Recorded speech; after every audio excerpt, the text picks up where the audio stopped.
second time. Maybe this time OBS Back won't to stop reality? this. Yes. But I hope they don't do anything with my gravity because my bitrate will just keep fucking with this, and I'll have to have someone help me edit this thing eventually. Something gravity falls. Things are about to get weird. Things are always weird. Good. At least here. That's how I like it.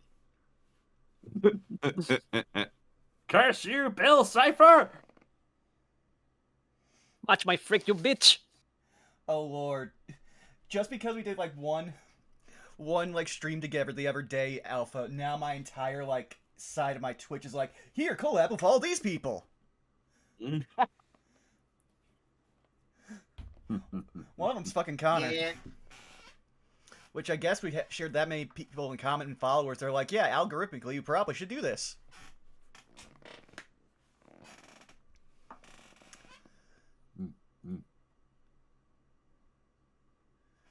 But yeah. So many overlaps. Yes. But yeah, no, who wants to start going around the horn telling people where they can find other people? Not it. Not it. Not it. I have to do the theme song. Son of a bitch. Got you that 2 weeks in a row. I had a mouthful of pizza and I couldn't say no. I know, Alright, it's fine. the same thing as last time. You were taking a drink. I just keep getting you every time. Fine. Hi, my name is Scaly Alpha. I can be found on Blue Sky and Twitch under the same names. Schedule is still under work for next week. I don't have much to announce at the moment. Besides the usual weekly playing of the off-fan game A New Home with Tix Dixel and Pepper Chesser, that will be on Monday. We'll be doing that until that's done. Other than that, the Paper Mario stuff is nearing completion. So, games, mini campaigns of that will be ran on my channel much sooner rather than later. I just have to finish up a few more items and get some images for them, and I'm pretty much ready to go. I have the first party already selected for the first couple months campaign. Then I will start reaching out and grabbing other people from other places to play as well. They're expected to go about 4 months in length each for the final playtest run. I'm going to do 3 of them, and then I will do the final calibrations, and then I will probably set up a year-plus long one for the stream. But yeah, that's really me. Just keep an eye out for stuff. I will pass it over to Citric, because I heard you say something. All right. Hi there, I'm Citric. You can find me pretty much everywhere at Citricing. Everywhere being places like Blue Sky, Tumblr, Instagram, Twitter if you want to follow that account. A lot of my plate I have many things going on, but as far as what I can do that you can find, well, you can find me here right now. But yeah, always appreciated when following what I do in the other places, and should try to open for commissions later in the month. Other than that, yeah, that's me. So, how you do? I'm doing pretty good. You can find me at Rosso Review on Blue Sky and YouTube. I've pretty much just gone foregone Twitter, X, whatever it's called now these days. So you can find me on Dr. Caliban on Mondays, where I play as Arsoya, the Undisputed Future for MNW Warzone. Cryptic _Cyajin for WDW, where I play as Debug. You can find me on Fridays, much earlier than this particular time, where I'm playing as Dwayne Caruso in Twitch the Person's Power Rangers Cyberstrike campaign. You can find me here. We definitely stand human artists. So I will then pass this on to Miller Ninja, our DM. Hello. Yes, when you can't find me here running games for the various campaigns here on Vaughn's channel, you can also find me on Blue Sky and on Twitch at Miller Ninja. Also opposite of Faces of Our Lives, you can also find me playing in Jake's campaign, Aetosian Anthology's Legacy of the Deal Breakers. Other than that,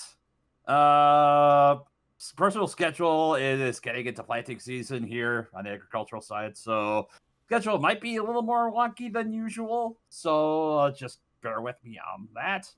Other than that, not much else for me. How about you, Vaughn? Hi, well, this is the newest thing I'm doing on this channel, so yeah. But tomorrow, we have more of No Love War Extra with Tix Dixel and Zako Duo, where we are doing more of the devil. And oh boy, are we having a great time solving a murder mystery as a public defender. Yeah, the game's a little weird, but it's a fun time, so you probably want to check that out. Then the following week is another one of our all D&D weeks, which is Phase of Our Lives on Tuesday, where we're possibly going to be fighting the main bad of this module, followed by Saved by a Spell, where, oh, we might be having a summer beach arc. But when I say a summer beach arc, I mean it'll probably last the entire summer. But, yes, and we're doing it, in the Roll With Me game setting, in Marmaria, because that's where one of our characters is from. So, yeah. Interesting. Yeah, gonna be interesting. Following that, then we have Those Who Wander on, Sunday, where we have our first guest character, who is now going to try to, get to know the party and find out, oh, this is a terrible place for them. Skald was a terrible place. These people do not belong in civilization. Especially that big tall one with an axe. But with that out of the way... Should I tell Arkov that he's true believer and doesn't count? Sorry, I forgot. He was only there for us for 2 weeks. I didn't get time enough to really absorb the Arkov. I only had him for 2 weeks and I already missed him. So I don't know what's your excuse. Listen, man. Hey, look, I did my best. I didn't swing the halberd. All right. But that being said, it's time to listen to our lovely theme song. So let me just get that queued up right here in a second. But I'm not prepared. Oh, I'm so bad at this. Oh.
The thing inside the bomb loses its concentration, thing goes off prematurely.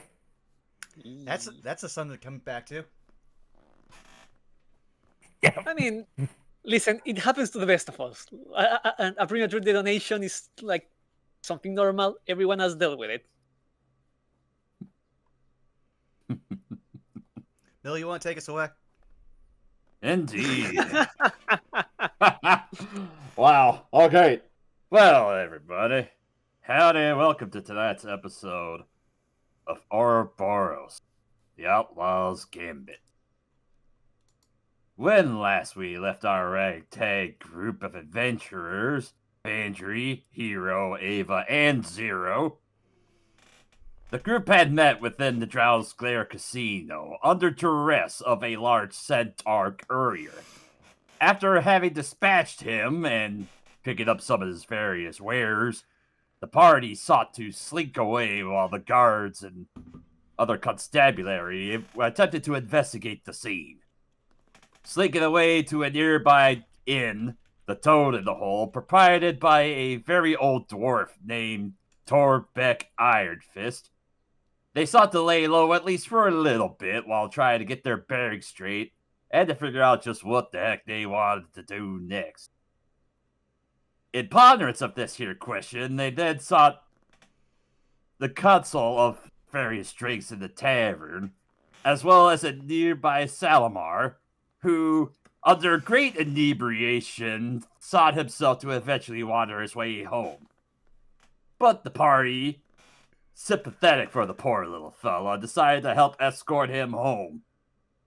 And after doing so, as the door slammed behind him, a trio of shadowy figures emerged from the various corners of the street, seemingly wanting to confront the party about some goods that they had recently acquired. As they stand forth, how will the party resolve this showdown of ideals and goods? Let's find out and see how the hands are dealt tonight in the Outlaw's Gambit.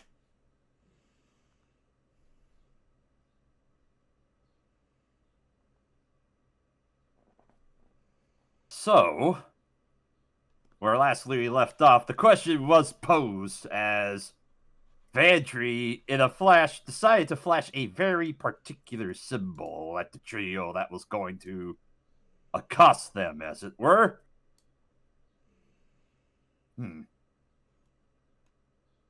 As the two of the figures that were behind this larger, bulkier man that's in the front,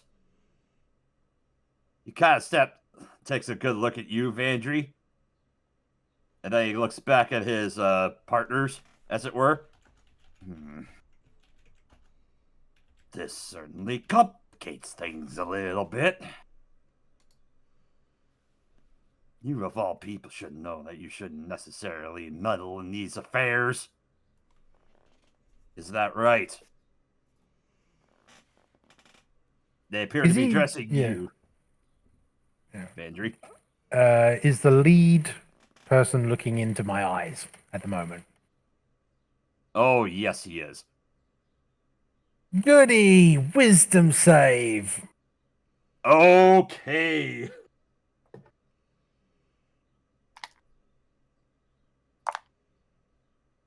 Oh, let's see. Wisdom save. That's a 16. Oh, that definitely succeeds then. But it does say in the spell that they don't know that I tried it with them. So,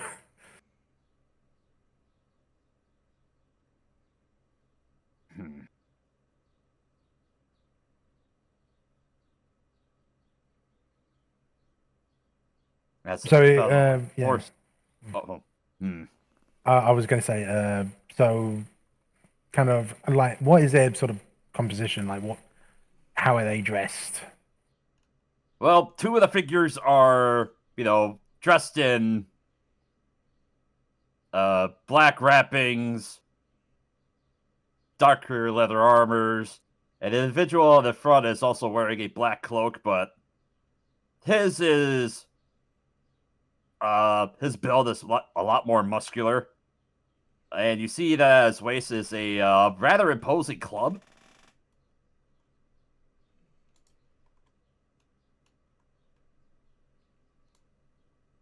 Indeed, it does complicate things. Why?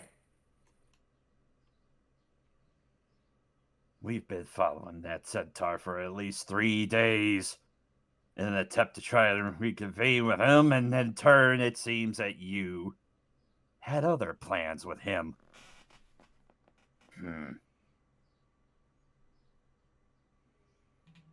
Why?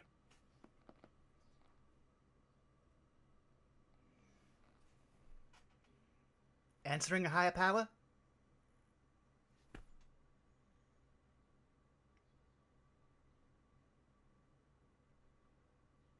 I've got use for these people.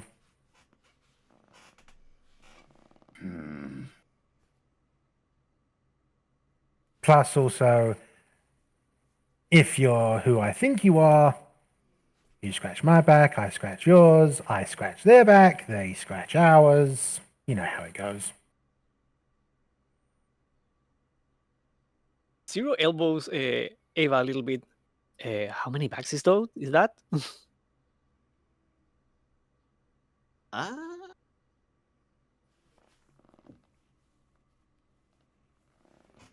I haven't had to scratch anyone yet, so I don't know how we're going to do that to help in any kind of way. yeah. That seems like a little bit of a thing, isn't it? All right.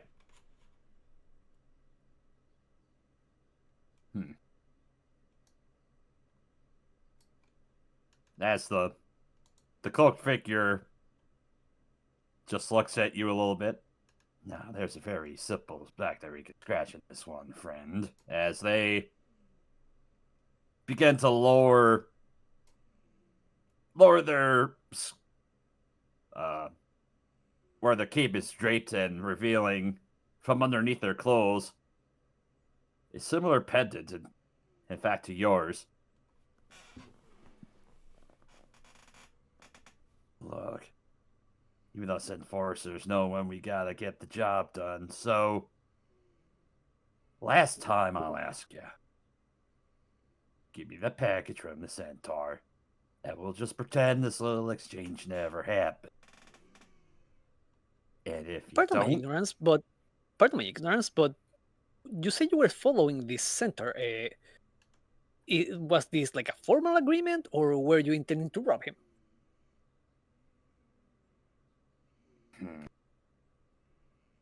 roll an insight check on him, Zero. Will do.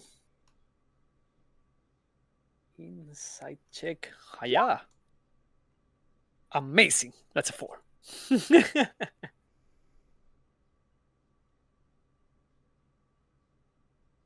Can I try with see what his reaction is like? Sure, you can roll insight as well.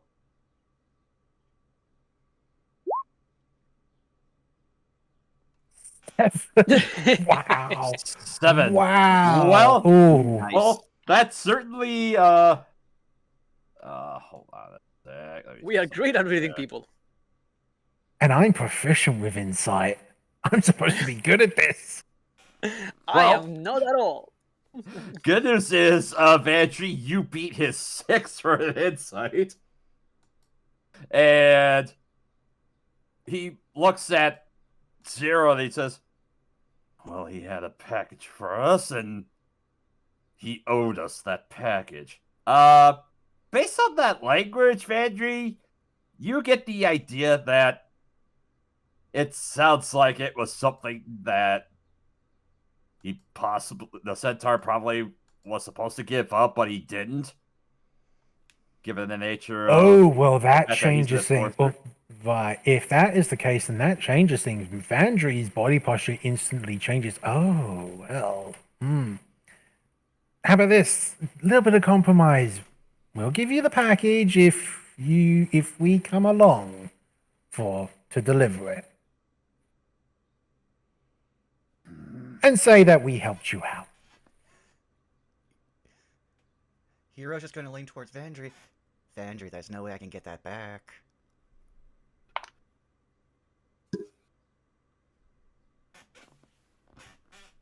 Do you really absolutely need it? It's already someplace where no one will ever be able to get it, unless they're me.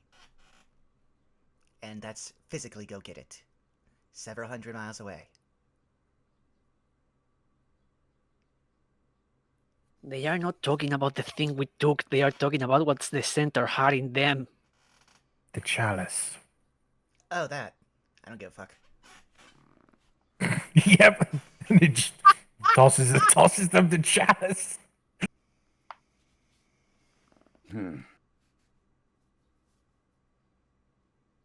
All right, as you awkwardly just, what are you doing? And he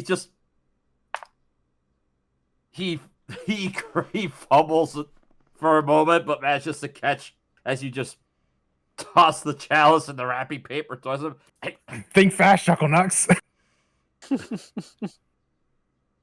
he stops and he just kind of looks at it.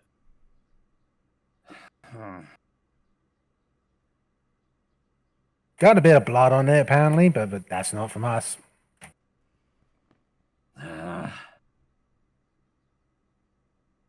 Clean this off, Haunt. And he just goes and he just passes it off to the person that's to his right. Ugh. Why am I the one that's having to do all this bull crap? And he's just the person to his right just takes the package and hides it.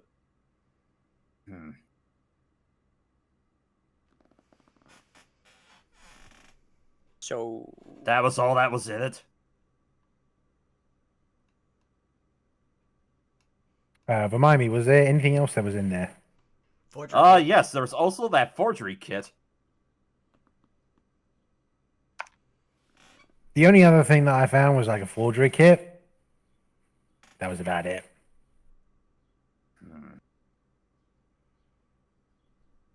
He just kind of puts his hand forward and he just kind of waves it. Okay, Andrew will give it over. Hero has it. He called dibs on it. I'm a team player after all. Fine.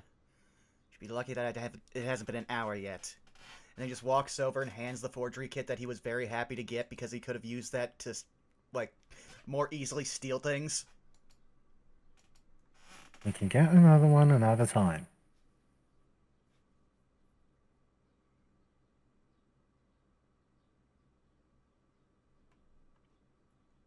yeah, Zero just look at you. You know I can make one of those, right? No, you've never told me you could do that. I told you all I need to see is to see the instruments and I can replicate them. It's not hard. You can get ink, pens, and stamps at the post office, Sugar. You know what? Let's just get on with our impromptu. What is this? Is there a criminal term for this? Just looking at Vandry. Oh, is this illegal? Very. Ah, Is this No, illegal? we're just making sure that the proper people have the proper items. We're returning items that are for their intended recipients. that's illegal then. Noted. There's supposedly a book that was with it, too. As he just kind of looks up at all of you. Was there a book? No, there's no book. Roll deception checks.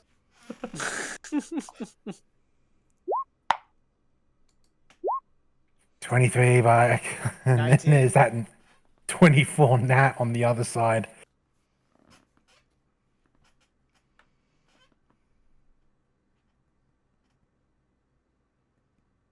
He just kind of looks at the ledger. Where's this consistency from? Damn it! Now we gotta go. Look, you don't need to follow us right any of this. Like I said, let's just pretend we're just two ships passing quietly in the night. Got it? Got it. We were never That here. has no port. And Andrew's just gonna move away. Let's leave. We're down here. Okay. All right, sounds like a plan to me. Zero waves at the bandits. Have a good night then. Hero's just going to. And he just Hero's just going to slowly put his hand on top of the waving hand and just bring it back down. It's not a waving time, Zero. Oh, That that's a that shame. cup kind of gave me the heebie-jeebies a little bit. I didn't like that. That's for the higher ups to deal with and not us. Your higher you ups watch are... as the trio begins to slick off into the shadows around the corner from the house where you had dropped off your previous companion. Air quotes. So we didn't just give whatever criminal mastermind would hire those three. Something to do some very cultish shit? Well, they were of my affiliation, so they're technically people I work with, so we're on the same team for that. Oh, friends of yours. In a, More like annoying I wouldn't call them co-workers. friends. Yeah, that. Now, let's get back to our room where, hopefully, we don't run into anyone else. Because remember, I think we've all forgotten. We're currently wanted for murder. Indeed. And I think that request to have some paperwork to try and get us out and about would be may take a little bit of a while. Well, I could have expedited that, but I had to give up the forgery kit. Can make you one I told you already. Just need a couple materials. Well, now the people that have got the forgery kit have got it. They can now do it. Fine. You think about that one. They No, can now do it for us.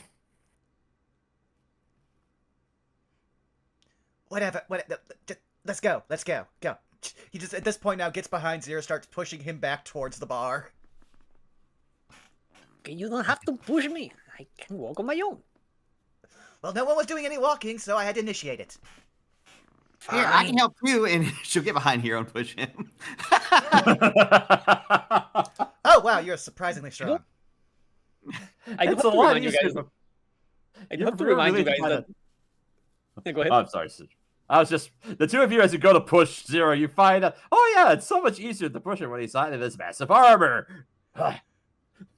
Regardless of that, like Warforged are still heavy. Listen, I never play a caster with a minus strength, okay?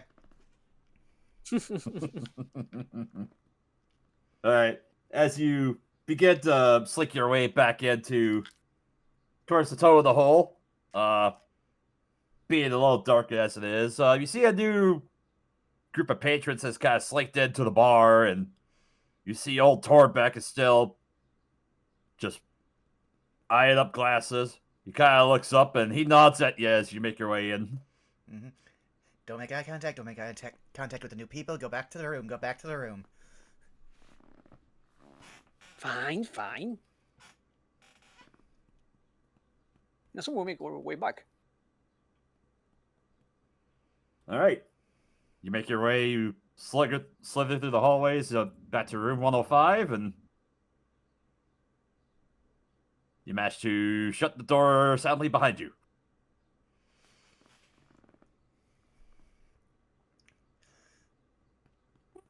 That was something. It's certainly been quite the eventful night, after all.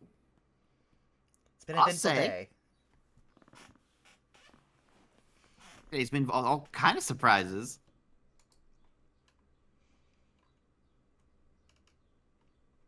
So that brings the question: what are we supposed to do tomorrow, though? Wait for them to get us papers. Okay, and then?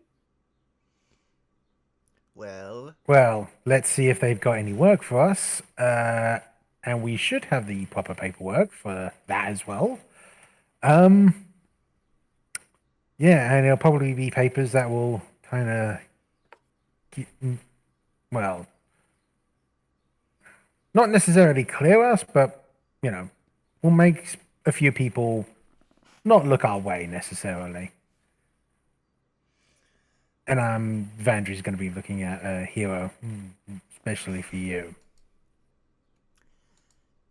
yay. So does that mean that they are going to assume because I'm with you that I'm an elf? No, more like, if you start throwing around stuff, people are not necessarily going to start running to the law. They're going to start, thinking that you're part of the law, if you know what I mean. You're just gonna see him do literally the disgusted Wano face at you at hearing that. Obviously, you're not technically with the law, but it's the paperwork. It will look legit, and people aren't going to necessarily turn you in for it. Fine, I just don't want to be part I don't want to actually be part of, the horrible police state of our theocracy at the current moment. Oh yeah, it's just that you're wearing their badge essentially, but you're not actually part of them. Oh well, until I get another message from my patron, kind of directionless here, and could definitely use some funds. We are broke. I can probably make a few funds, if you don't mind. I know where we can make some money. We could do some fight pit over at the. Oh, wait a minute. Got there eventually. I mean, yeah, I can make some here if you want. I mean, do you only have one fight pit in the city? I would be surprised. I feel this place is kind of big. Ooh, good question. Milla, would Ava know about any other like fight or sparring locations that could do a little carousing to make some cash? Let's see, huh? Back.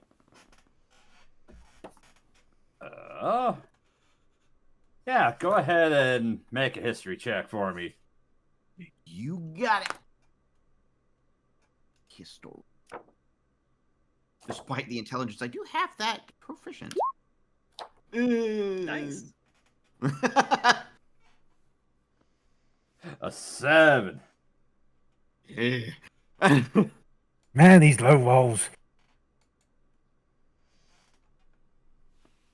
Let's see. Well,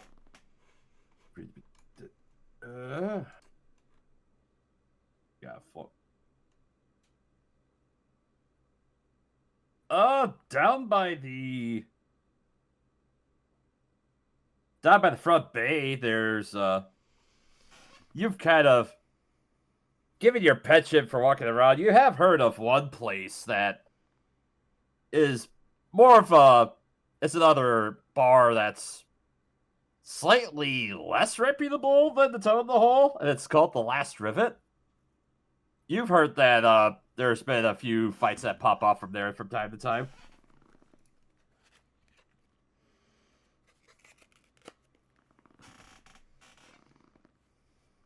Okay. She would say, I think I know somewhere where I can at least contribute a little bit.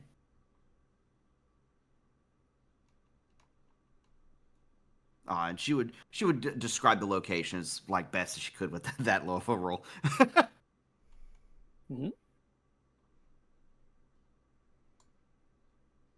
Well, if there's a fight pit, there's probably something to either go with the playing card set or I can do some music.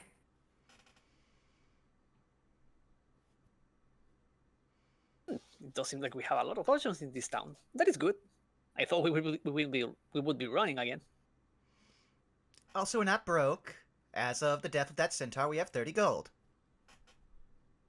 Huzzah, money! You have 30 gold. Indeed. But typically I'm the one paying for things when it comes to me and Zero. Ava would check her like cash purse and would say, if we got some dire straits, I have a little bit of funds I've earned with some previous fights and jobs. I've been saving up a little bit.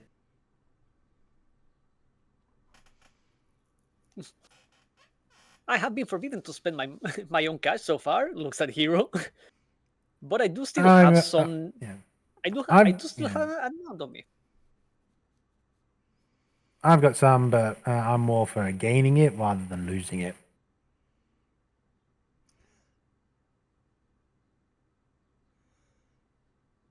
Well, I don't think we're going to be making question again. Well, Go ahead. if it's Ava doing the fighting, we might have a chance of making some money off of bets. If Zero does the fighting, I don't think anyone's going to bet against him. He just walks over to the armor, clangs on it twice. Maybe we should like leave you with the armor here for the time being, and if you're here, then at least nobody's going to be interrupting you too. Yes, that's the reason why I left it behind here before. That way, I do not bring attention to myself.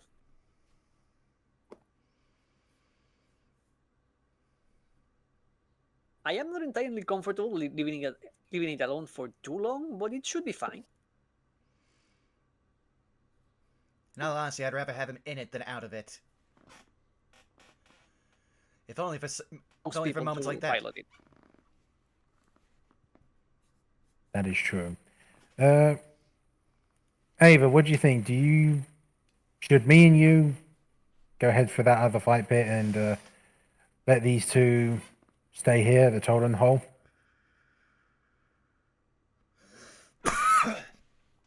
I'm actually surprisingly good at making my own money. Usually at someone else's expense, but at this point I don't think we can really beg us and choose us this.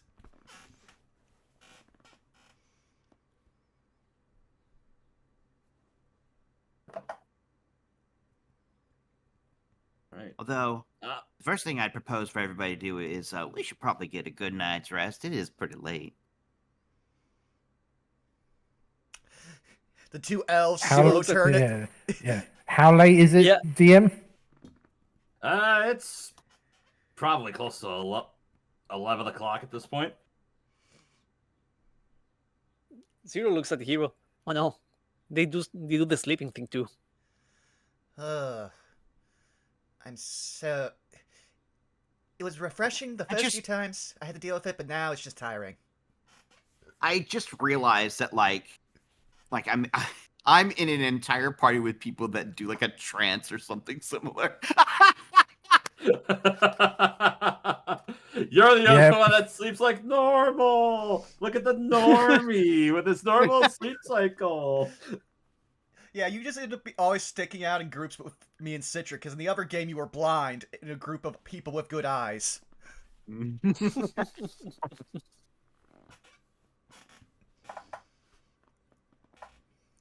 But yes, you can use the bed. I don't need it. Do not limit yourself at our expense. If you need rest, that is completely understandable. Greg looks between everybody. It's like, don't any of y'all need sleep? I just need a transfer for Not 4 that hours. much. Oh, Same, my case, actually. mate. If need be, Well, my I can do some busking here. On my case, my core regenerates power on its own.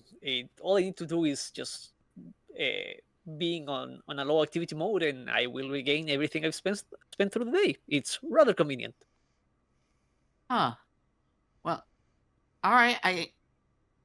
I guess I'll go to sleep then. Jeez.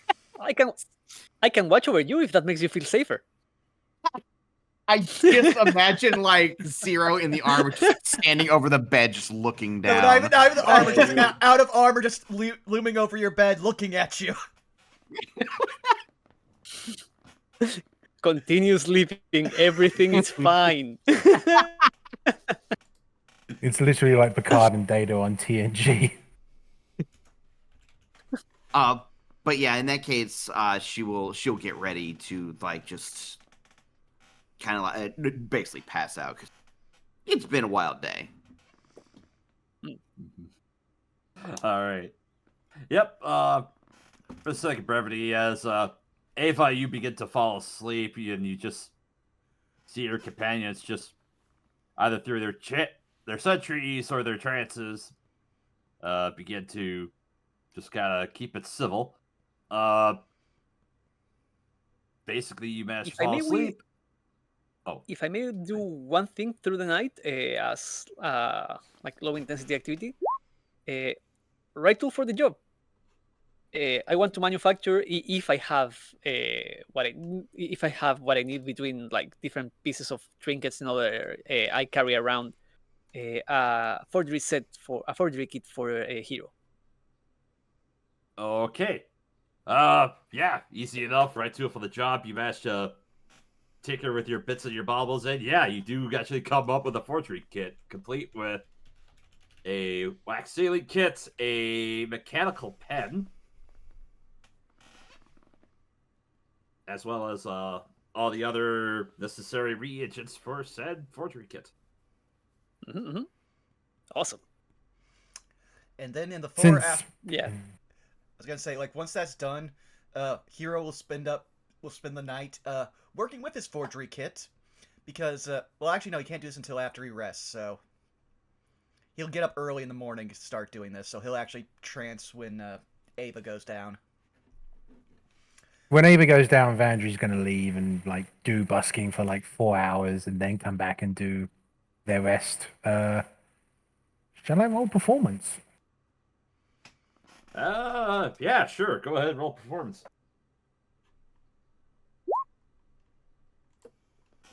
Yeah, 12. A 12, alright.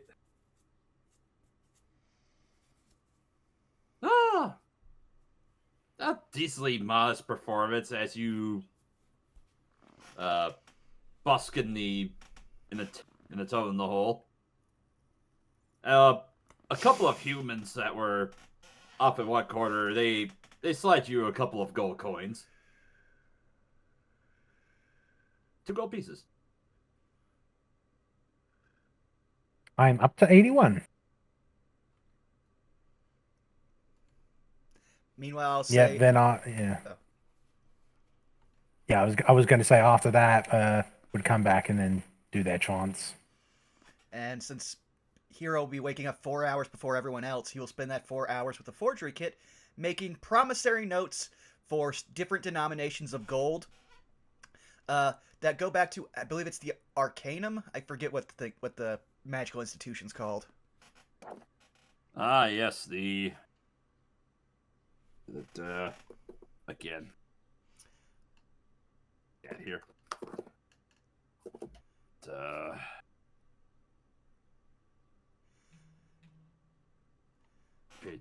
Pages. So many notes. There. Oh, it is. The Arcanimus. Then he'll start making promissory notes from the Arcanimus that basically are for researchers to hand to people and say, "Oh, just go to the Arcanimus, like the closest one, and they will pay you out this X amount of money." In the Fake sake of IOUs. yeah, basically, here's one of the ways that Hero makes money, because he can do enough magic to fool people to think he's a wizard, and all wizards work for the Arcanimus. Mm-hmm. So you leave your promissory notes of the Arcanimus Academy in Lietzen. Yep. As your primary means of, your IOU debts here. Yep. He'll cite that out. He will forge a wax seal that for like whatever symbol they might have, and like stamp each one of them to try to sell the fakeness of it. Well, not the fakeness, sell the realness of it, and then just wait till everyone starts getting up.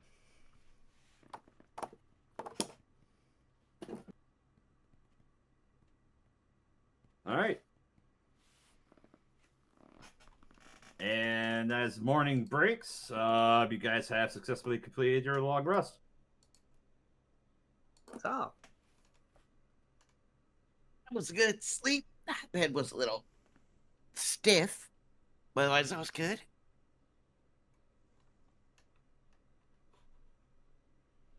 I'm always puzzled by the nature of that. I guess it's natural for races that are less like arcanely attuned, but it's still always interesting to see what biology does instead of magic.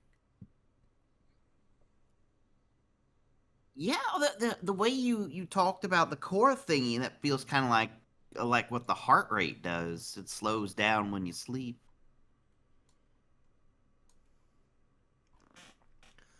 It's a bit more complex than that, considering he's a self-perpetuating battery.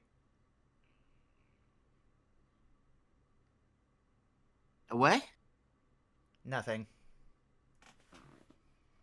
Okay.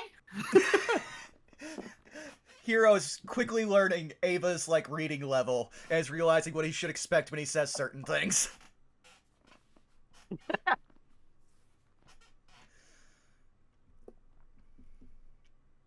All right. I'm just also just a sec here. Gonna have to fix the. Actually, no, I won't, because it require me to actually start programming my sheet. So I will not move my floating expertise out of investigation. Okay. Yeah, as morning begins to break, you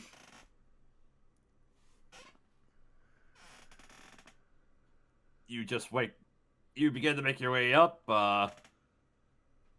At this point, Torbeck is just kind of shuffling out as you make way for the bar. Morning.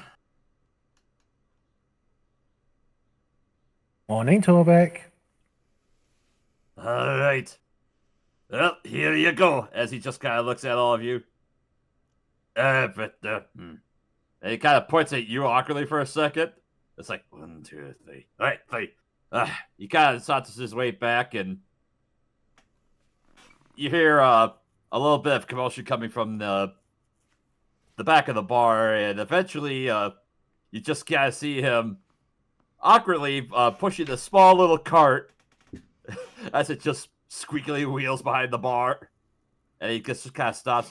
All right, here's for each of you. He just looks up at you, and you're each offered a plate of a loaf of bread and a rather impressive sized Polish style or kielbasa style sausage. Ooh. There's your breakfast. Much appreciated. Thank you for your kindness. And immediately pushes their plate towards the hero. Yeah, no, Hero was already reaching over and taking it. He knows the drill. Does anyone want to go halvesies on me with the kielbasa? That's a little much even for me. Sure, I'd be happy to do that. He'll just pull out a knife, quickly cut half of Zero's kielbasa, like, off and hand it over to, Ava. Oh, much obliged, thank you. You watch he's already going to town on this other half of kielbasa before he has to get onto his plate.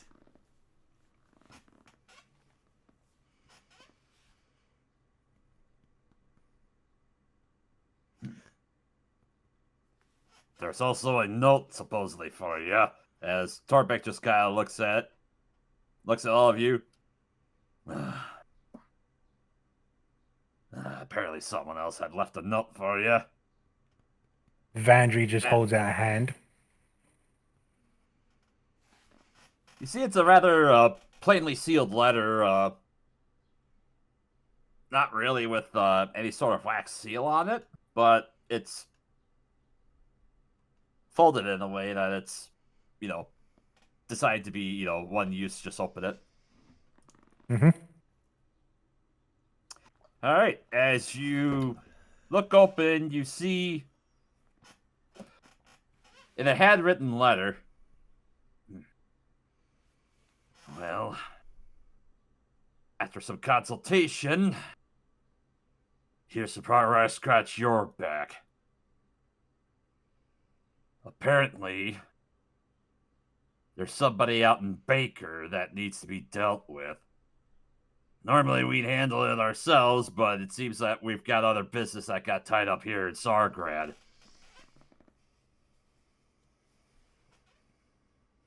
As you just kind of stop and pause for a moment. There's a man who's a chariot racer named Ganon Silverwolf. Has an overdue debt that we need to collect on. See if you could go grab that from him, would you? If you gotta rough him up a little bit, so be it. But don't kill the man. We still need his money.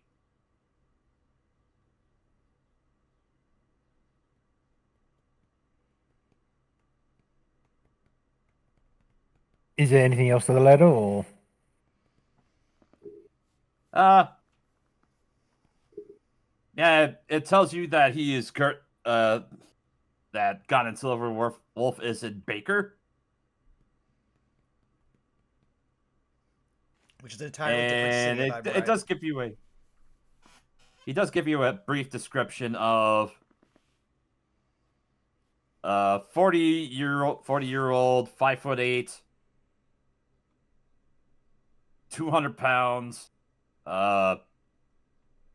silver streak and blonde hair, toned, popular chariot racer.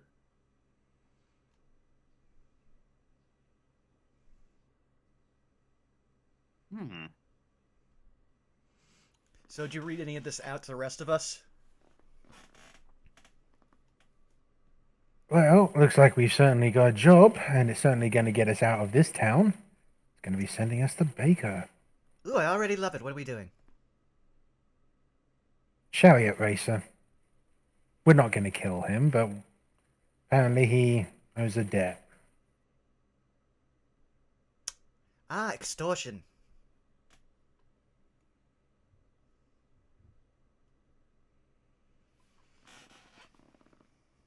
Well, we'll have to see when we get there. It say what he is. Human, halfling. Yeah, Vandry will kind of go down like the list of what was written in the letter. So Well, from what Milla said, there was no race listed. Human. Ah, oh yeah, he was human.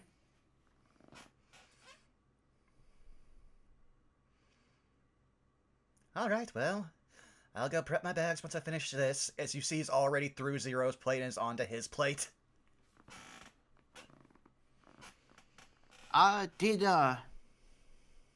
Ava would kind of like put down her fork for a second and say, Did y'all want me to come along with y'all? Or You kind of have to. You're already implicated.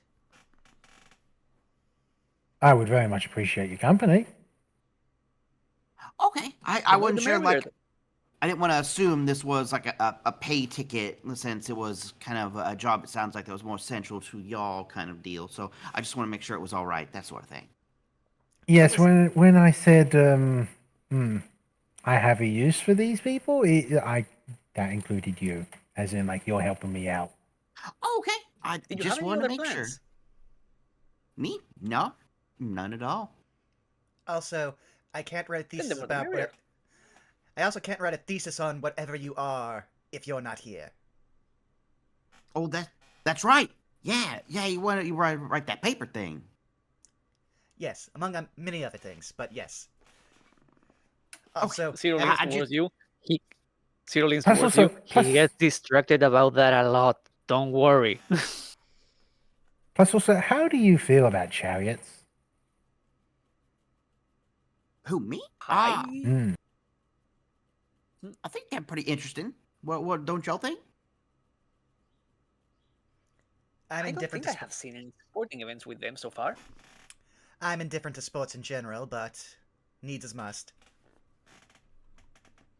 Yeah, isn't Baker like the like sort of the chariot racing capital, DM? Yeah, make a history check for me there. Oh, that's a 15. Yeah. Yeah, Baker is one of the hubs when it comes to chariot racing in the area, as well as in Leetzen. Specifically, one of the larger events that happens is the Leetzen 100, where it is a very grueling 100-mile race involving the chariots. That usually circles around the deserts between Leetzen and Baker. Let me pull up the map for a second, because Yeah, sure. the Shining Road. Yes, between Leetzen and Baker's the Shining Road.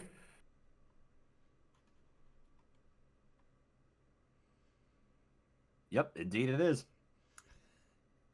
And Who knows? I'm kind of getting a feeling that if we do go to Baker, we might be in for some chariot racing. Well, That was quite fun. I have not seen any before. well, for one thing, now remind me if I'm right, Milla. We're over here in Sargrad, correct? Correct.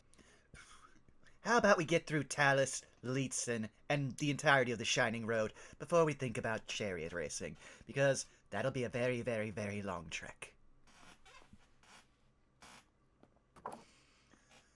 but it will get us a very, very, very long way from Sargrad, which I is what can't you wait wanted. Yes, can't wait to do it. I'm just letting you know. We've got time. Don't worry about charioting. Charioteering? I'll look it up on the way.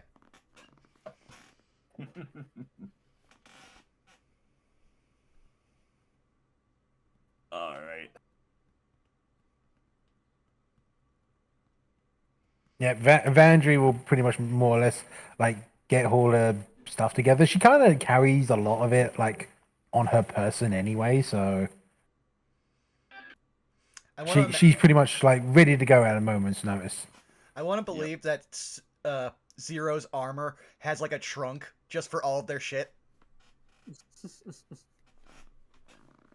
The thing is that you know that the armor can be tuned for heavy lifting, but it's not the primary function. Oh yeah, no, it's more like, again, I'm just imagining like a car trunk that you just like pop off the back and just stuff like a backpack in. Something like that, yeah. Oh, is it like what was it? Is it like a car frunk or something? You would call it a boot.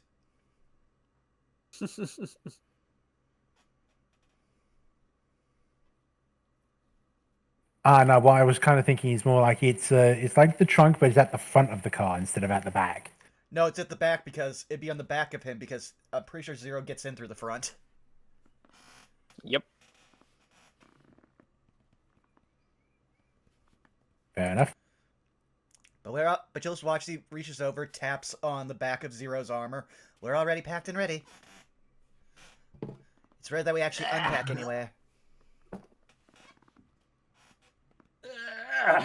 Yeah, eventually you hear you hear kind of like a grumble just kind of coming in from behind you guys as you're gathered inside the bar of the Toad in the Hole. And you see well, first you hear a ka-thunk from behind you as you turn around and you see this rather grizzled looking gnome just begin to saunter his way towards the bar, and you kind of look at him. He's got some mostly pepper gray hair. And the next thing that you notice is that he actually has a prosthetic leg. Ooh. As he begins to make his way up and he begins to drop his key. All right. And you see he's just toting this rather large backpack with various sorts of... It really strikes your interest, actually, Zero, because you see a few bits and baubles of like various tools and hammers and wrenches and spanners of all sorts just kind of strapped to this individual's backpack. Upon immediately seeing this and knowing his partner, Hero's just gonna put his face in his hands and just go, "Barkeep, shot of whiskey." He knows what's coming. Zero immediately will move towards them, and I believe since we were like gearing to go out, like he's already like they're already inside of the armor. So large hulking figures stomps their way towards this gnome. Well, you seem to be carrying very interesting equipment. What do you have in there? Oh, this whole thing? Well, oh. Rather curious looking thing, aren't you? Zero clanks their chest with their fist like twice, like clank clank. It says, "Modular pattern arcane armor." Yes. Huh. Well, aren't you you're quite the looking automaton, I must admit. And he just kind of looks over. He just walks over to one leg. He just kind of ting, just wraps on the back of her armor's right leg. Ting. Oh, very interesting. Gauge. Prosthetic. Very decent light gauge. Copper? No, that has to be steel. Huh. Dun. Can't be quarter inch. No, eighth inch. And he just kind of looks around. these designs look... like this. And he just kind of looks over. Red number 40 here, and black 10 for the paid scheme on that. Interesting. Huh. Are you familiar with the model? Well, he just kind of ponders about it for a moment. Well, I can't say I'm familiar with something quite as unique as you. He kind of looks you up and down for a little bit.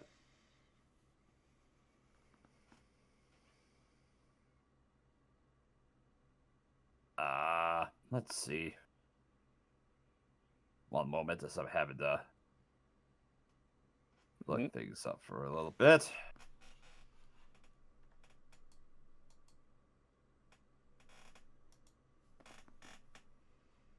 Notes. Oh, right. Wrong hand up.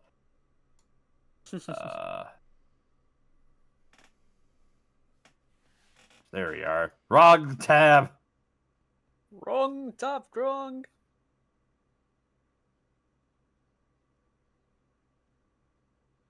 Also, quick question. I don't know if you wanted to have music in the background. Oh. Yeah, I could come up with something real quick here. Here we are.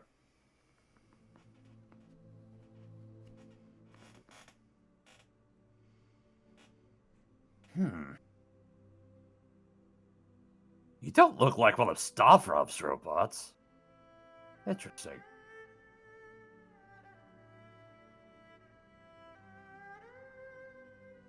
Is this person a manufacturer? Yeah. Oh, I take that as a no, then. Oh, I'm sorry. Allow me to introduce myself.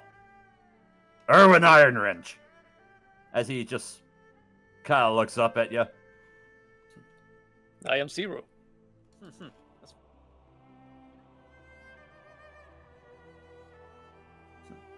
Yes, he would say, I am familiar with that artisan in particular, but I am looking for a person by the name of Toibar Starkbelch.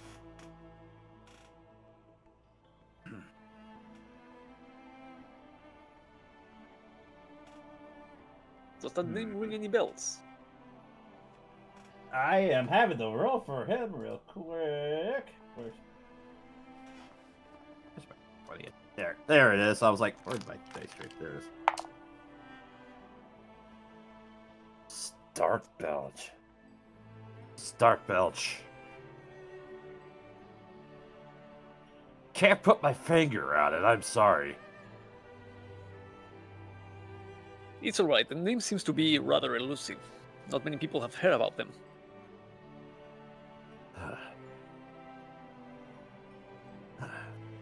Reason why I ask is because,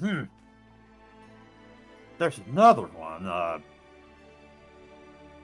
Stavrov Industries. They also specialize in other automatons.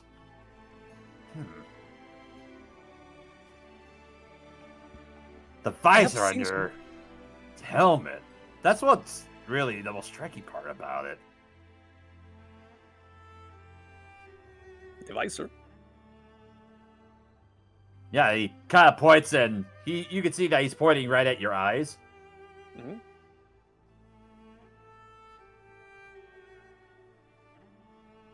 What would be the striking part there? Just a matter of design, or? Yeah. Design similarities there. The Y pattern on your visor, that's... The outer flange is, slightly shallower than what yours is, but... Also the domes that are on the sides of the helmet. It just kind of points to basically where your ears would be for your helmet. Slightly more recessed as well. Fascinating. I have come across a a couple of automata, but a larger manufacturer is new for me. Where are they located? Oh. Well, Stavrov has their headquarters right here in Sargrad. But, can't say I remember where Starkbelch is.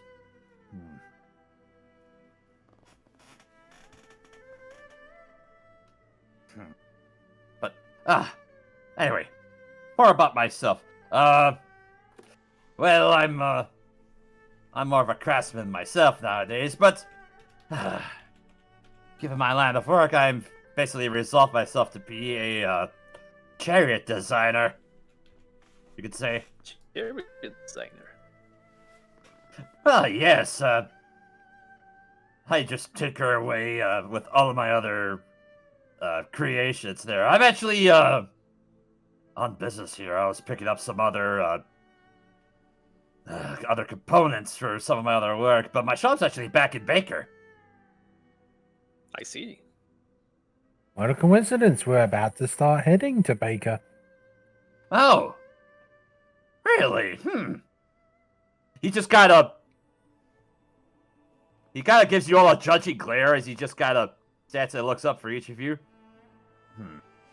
Upon hearing that, Hero just looks at the barkeep. Make it a double. he has already figured out how this is going to go. He's using that passive 18 investigation. He's already put everything together. He's like, oh great, I'm gonna start early today. Yeah, you can tell by how Erwin is kind of looking at all of you up and down. Yeah, it looks like he might be sizing you guys up for just to see how capable you are. Well, it seems like my last escort from my caravan managed to, let's just say, decide to sod off for a while, and I seem to be down. Someone capable. But say if he says, I'm down one centaur, I'm gonna laugh. Serendipitous. It's not often that I get to travel with someone who understands the intricacies of arcane mechanics. Yes, it's a rather complicated feat of study, I can quite assure you, but... Vandry's gonna lean into Hero and be like, maybe you could learn a thing or two. I literally could if I just had a book for it. You know how hard it is to come across books for this? Are you asking him? No, I'm telling this to Vandry. It's like, everything they do is apprenticeships.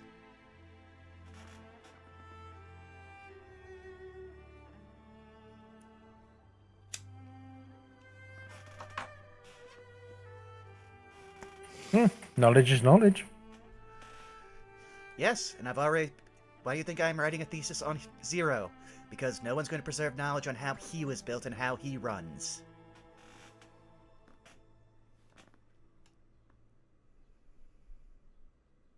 Well, yeah, you certainly seem all like a capable lot. How'd you feel about coming with me, making a little road trip to Baker as my escorts? Well, of course, I'd be willing to compensate you fairly for it. As long as you use a different word beside escorts. How much you paying?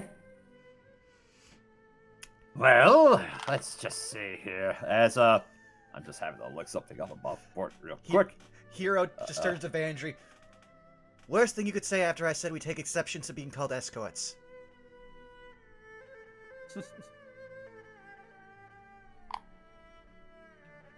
Like, is that not a euphemism here? Is that only a Phaeonis thing? Look, money is money. Can I get another double? Without even thinking, Torbeck just gives you an additional shot glass on top of the two that you have already partaken at this point.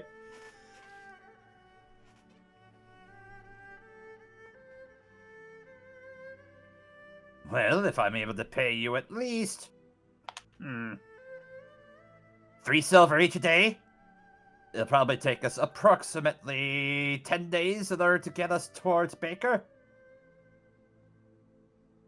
3 silver a day, 10 days, that's 30 silver. That's 3 gold each. Sounds about right. Is there hazard pay? I think that is a hazard pay. Just knocks back the. Just Well, knocks if back there's that last anything shot. else that's come...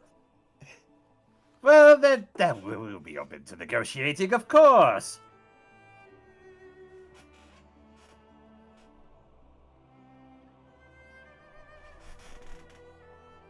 We can sort those details out once we get further down. Is that fair? Looks Because like as the fair as we're gonna get it.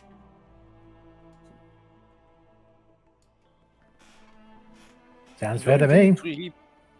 And you're intending to leave today, or is this? Well, I was... some- It might take me... Well, I was gonna have to spend some time to try and find somebody, but... we can leave today. Why not? Looks at the group. Are our plans changing again? No, if anything, they are proceeding better than expected. Looks like a And- no. Thumbs up.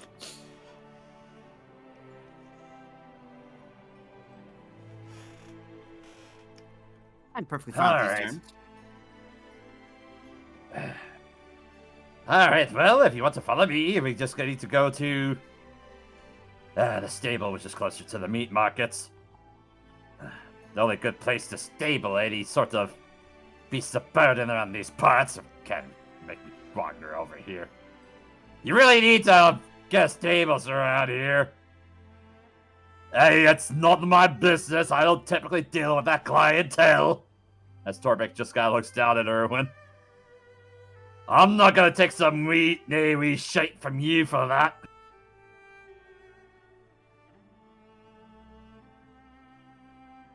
Well, I've never. As Erwin just kind of saunters out the door.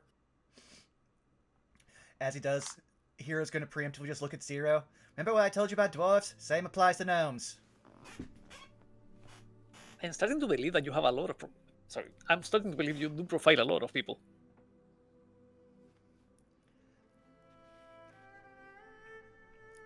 At that point, he's just gonna take his third shot. Just be like, "No, I'm not engaging today. I'm not engaging today. Let's just go. Let's just go." Roll a con save for me there, Hero. 3 shots back to back. Nat 20. Oh yeah, it burns smooth, but yeah, you're feeling decent. I mean, you feel a little buzz, but you're not inebriated by it. Well, I also had 2 things of toast and 1.5 kielbasas. There's plenty of stuff to absorb that alcohol really quickly. Absolutely, yeah. That really, all the fat in the foods really helps you out with that. Yeah, bread and milk tends to help with alcohol.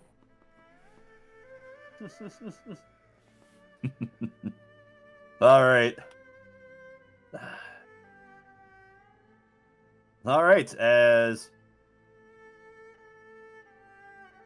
Erwin begins to lead you guys out down the street, it takes about a 15-minute walk as you hear the hustle and bustle of the nearby meat market.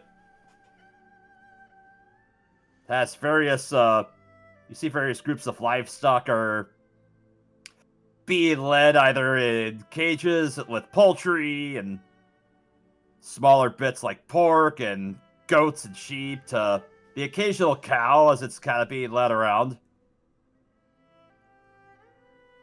As you make your way over, you see that there is a rather modest-looking stable. It's a painted yellow with lots of woodwork on it. You see there's a couple of mounts of hay that are kind of stacked outside of it. As another wagon has dropped off some for delivery. you see there's a half orc in Dungarees Dungarees is currently opened the door and he's kind of pitching it inside the stable. Hello! As the half orc just kind of stops and is like, no, it's you. Alright, just a moment. Let me, you come to pick up your... yes, I'm here to pick up my 2 horses and my wagon. Oh, yeah, right. Hold on a sec. Let me just... As he, absentmindedly just grabs his pitchfork and he's just moving it out of the way of the entrance for the stables. And you see that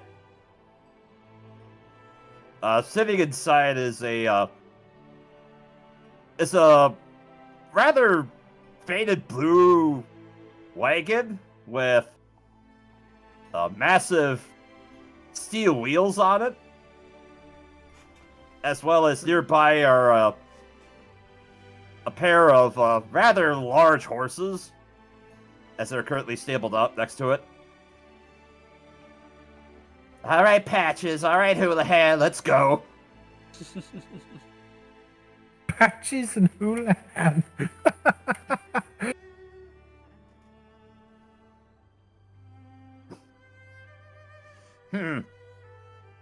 I'll have you know that Houlihan is a rather fun name in my family. As Rich just kind of looks up at you. So you name your beast of burden like your family.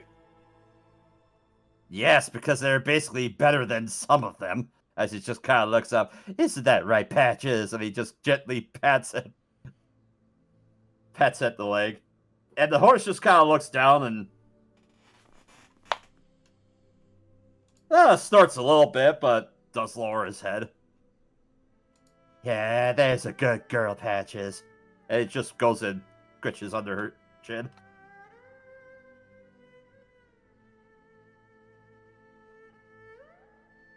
All right, well, let's get you hitched up, girl. Right. Come on. As it begins to take the yoke from the wagon and just kind of saunters over to it. Mm-hmm. All right, come on, Patches. Come on. You just see him struggle for a little bit in order to try to get the yoke over the neck of the horse. But after a little bit, she sticks her head down. She manages to get it on. But she manages to lift it up. It's like, oh, there we go. Yep. Manages to let go for a little bit as he drops back onto the floor. All right, Houlihan, you're next. That does the same. And you just see as the gnome is just kind of trudging away, just getting the horse all hitched up. He just eventually gets that all squared away, and after it gets the tongue all rigged up between the yoke and of the other tack of the horse, he just kind of takes the reins and throws it up on the wagon. Well, all right then. We're all set to go. Sure you got everything else lined up before we take off? I believe we have everything. Looks at the group. Here's our race sitting on the back step of the wagon. Yeah. All right. Who's driving? Erwin is. I can assist because I am proficient with vehicles land. So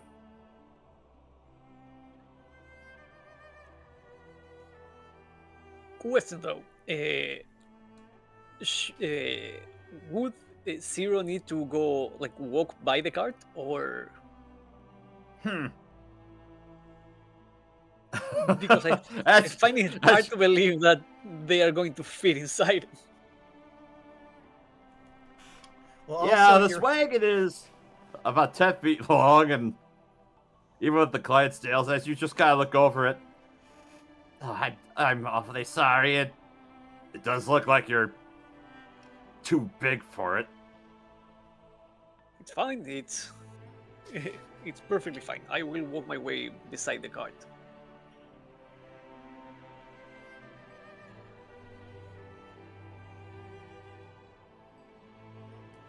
All right.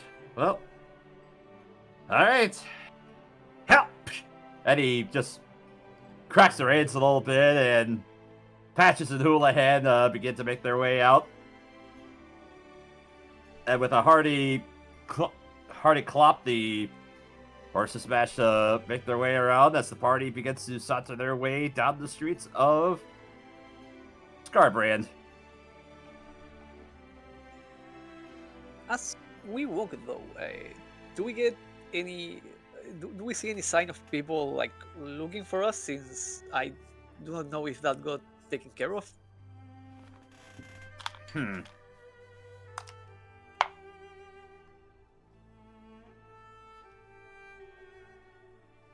Let's see.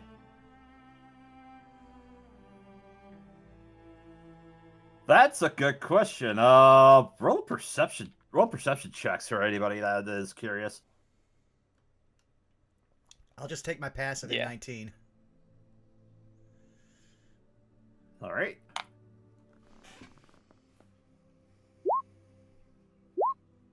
All right. 11. Oh, That's an 8. There you go, Ava. That's a 21. Oh, not 22.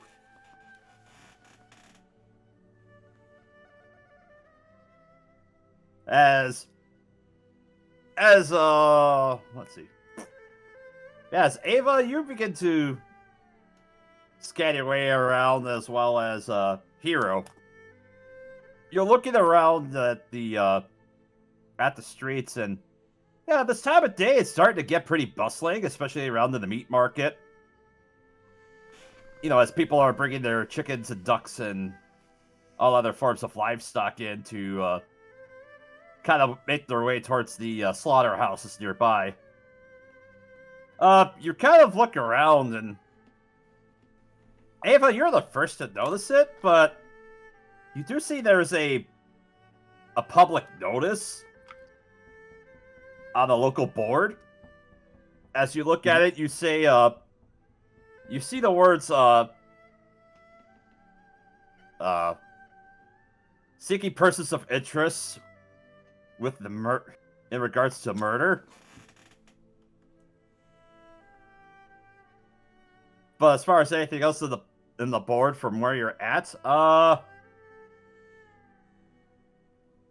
basically that's all you're able to make out from this distance. all right. Am I able to see over 19? Oh yeah, you see wanted for questioning, and you barely make out the word murder. Well, you'll just watch as as an invisible force pulls that notice off the board, rips it up, and starts crumpling up the pieces, and then just throws it into a gutter.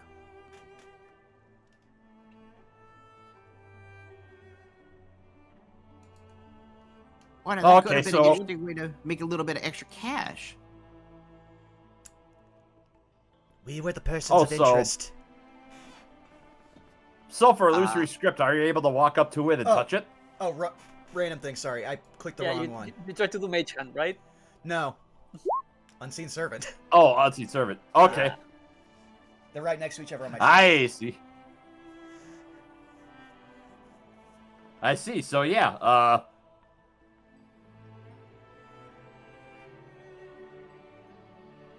right, When you- make a stealth check for. He doesn't your have girl. to. The unseen servant is invisible. Oh, so- unseen servant is invisible. Well, I guess as far as you attempt to cast a spell. they could make a perception check, but it would have to be at disadvantage if they did a perception check on it. And also, most people don't even know that's the thing you can do. Only wizards know about this spell at this point. Mm-hmm. Yeah, there's a couple people just kind of are curious, just kind of looking at it, and they're like, "Oh, what? Ah, ah!" As you just kind of see them begin to freak out a little bit. It just bolts. Now they'll be talking about the ghosts and not the people of interest, which is us.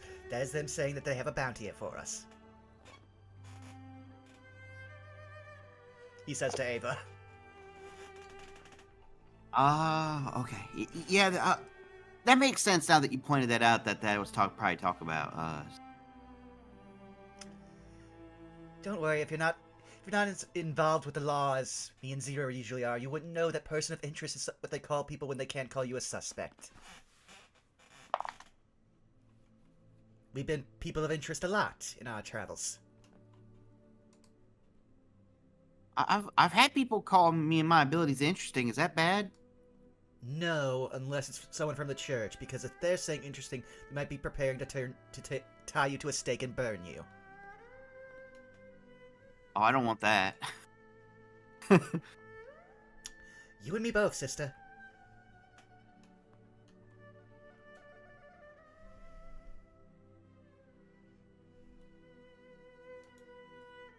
I believe we then make our way out of the city.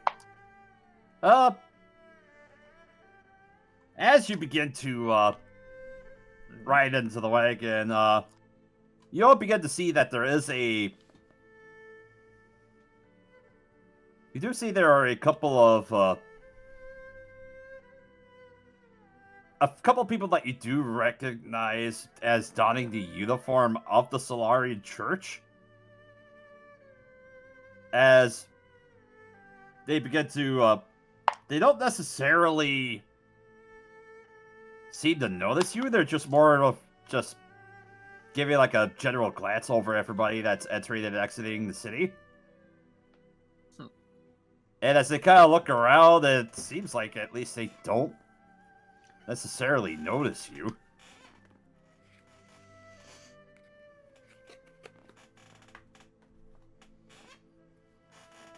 Zero will keep walking, looking straight ahead. Hero's just waiting to see if there's going to be any trouble, and if so, he's prepared to cast Prestidigitation on somebody behind them and cover them in what looks to be blood, so that way we don't get overlooked.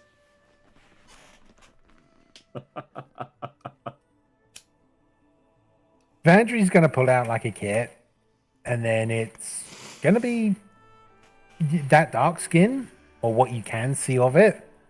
Suddenly gonna turn a light. Ooh.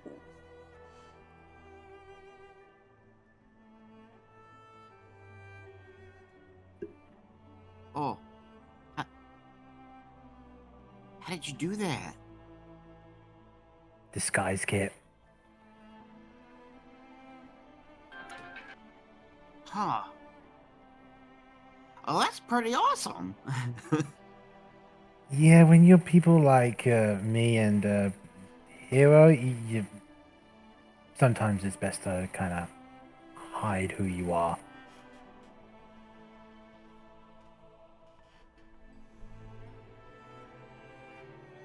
That makes sense. That makes sense. You know, in case you don't want to get in trouble or anything. Yeah.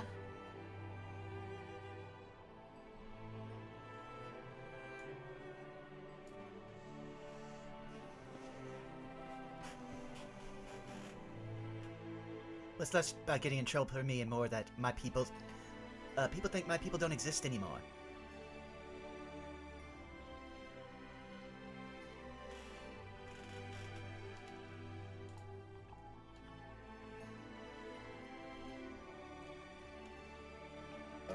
Yeah, apologies for that. All good.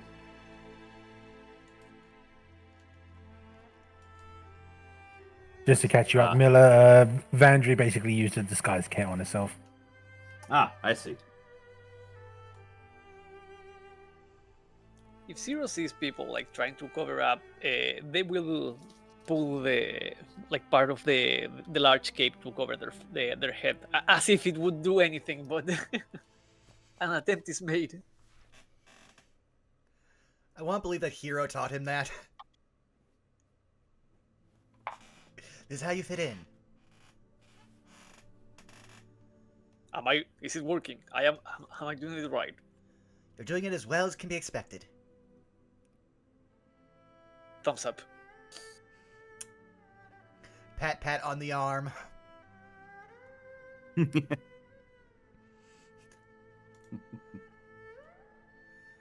All right. But yeah, as you all just kind of make your way forward, eventually Erwin's caravan does manage to make its way outside of the city, and you begin to make your way along the road. Downtown, walking fast. Very fast. Well, at a moderate pace. Not too fast for you, Zero. Yeah. As you begin to make your way between Sarka and Talus, that's actually a good place for me to take a break real quick while I gotta sort something out real quick. A break No sounds worries. good to me. Yeah. Remember to drink your legs and stretch some water, everyone. Break time. I do need to go hit the restroom real quick. I will be right back. I love our traveling arc is not for us to like get to some like new city hub or like find some kind of artifact. No, we just have to go across this long trek to go break some guy's kneecaps. I love it. Again, we signed up for a punk rock western, and it's turning into a mob movie. We're essentially turning into Breaking Bad. A little bit, though. I was hoping more for Goodfellas, just so I could be like, am I a clown to you?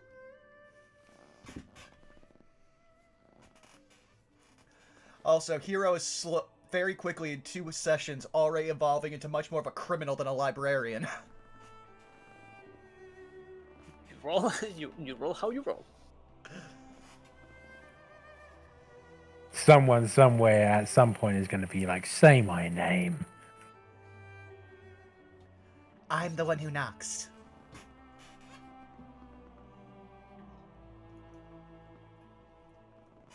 Zero is just happy to be here. I have a line, but I'll say it because it's probably never going to come up. I know that there's no longer any gods, because if there were, none of them would be cruel enough to surround a pessimist with this many optimists.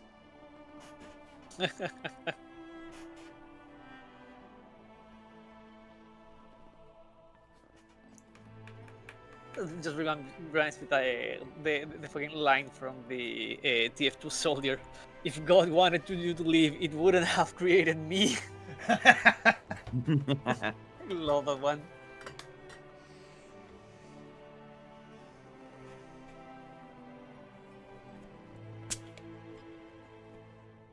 There's also one. I think it's from Doctor Who when he saves some guy's life. It's like, oh, you saved my life. Now you have to take care of me. Like, hold on, isn't that the other way around? No, God clearly wanted me dead, and you intervened. Now I am your responsibility. You just reverse life dead at someone. Yeah, like you have like altered the natural order. Now I am your responsibility. You did this. I am your fault.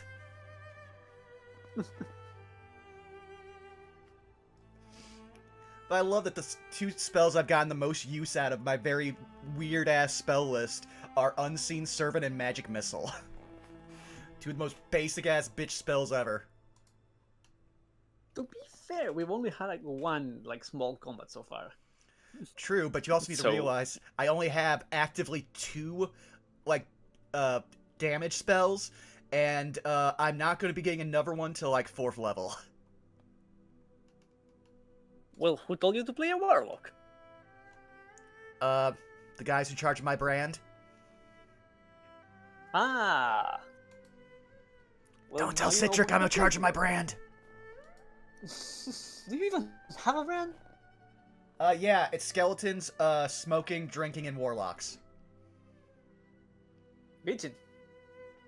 Mhm. No, I said that you forgot bitching. You bitch a lot. Shut the fuck up.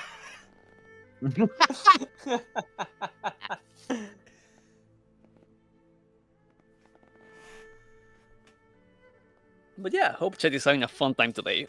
Sorry for all the inconveniences. Internet has been a butt today. I'm really hoping it'll be much nicer tomorrow because I can at least have people who are like, oh yeah, you need to have a D&D stream pitch back together. Yeah, I can help you with that. But I definitely would have to commission somebody if this happened tomorrow for No Love War Extra because that's a very interesting stream. At least now we're not playing Fate Extra for a little while, so at least it's not a punishment on anyone. So just as a note, try not to have any fandom-based websites open while you are streaming. fandom being the large provider of these like fan-made wikis, because they keep ramping the amount of shit that runs in the background to like get more ads out of your viewings. The, the thing is that running any of those sites is a mess on your performance, because every single one of those pages is tried to, like, in the background, you can't even see them, like, run streams, run ads, run everything they can to like squeeze money out of you. It's a really shitty like business model. That's why a lot of different like wikis have tried to move to other other server providers to get around that, because the thing is just shit.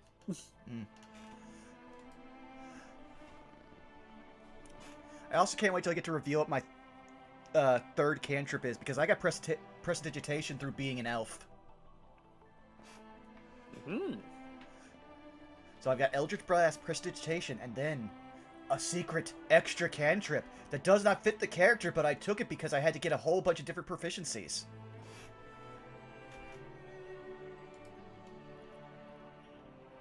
Well, I am just playing funny robot. I'm just looking forward to when we get to 6th level, so that way I can have 2 floating expertise that I can just move around as I need them. Right now, I'm mostly keeping the first one investigation, because having a passive investigation of 18 really would be useful for the fact that Hero's becoming a bit of a con man. Yeah, let's see. Vandry at 6th level. 1, 2, 3, 4, 5 skills that are going to be expertise. 1, 2, 3, 4 skills are going to be fully proficient, and everything else is going to be half proficient. Listen here, we know what you're doing above game. You don't get to use that flex. Which is? I'm not saying it, because I want it to be a surprise for the people that are watching us. Ava has very true. extremely few. Ava has extremely few spells that she can cast. They are very limited due to certain circumstances. Because her class and archetype combo doesn't bestow spells, so. Well, yeah, but this is the whole point of, like, the Living Library's patron is you aren't very, like, you don't get a bunch of crazy spells, you aren't super strong. You're just slightly better at casting spells, and you are the skill monkey of the group. Do you need to find out something from history? You got proficiency in that. Do you need help for survival? You got that. Perception? You got that. Religion? You got that. By, let's see here. I'll pull it up. By 14th level, I'll have 4 random skills that I can have expertise in, aside from my expertise in Arcana that I already have.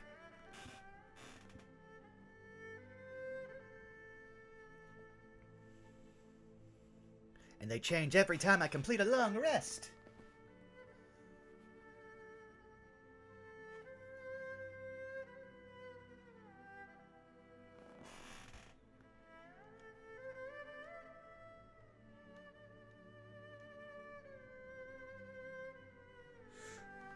I just realized something again with, like, the stuff I've come up with for Hero.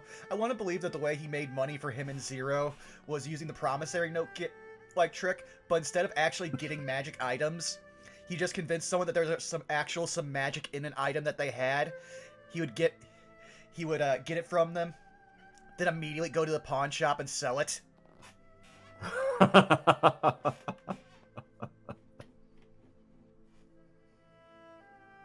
Yes. Secondhand pandering of these items. Yoink. I wanted to make a tired academic. Then I made a tired academic who has to survive in the Wild West. So yeah, he's much more mercenary than I envisioned him, and I love him. All right. Mm-hmm. I gotta grab something else real quick, so I gotta be back again.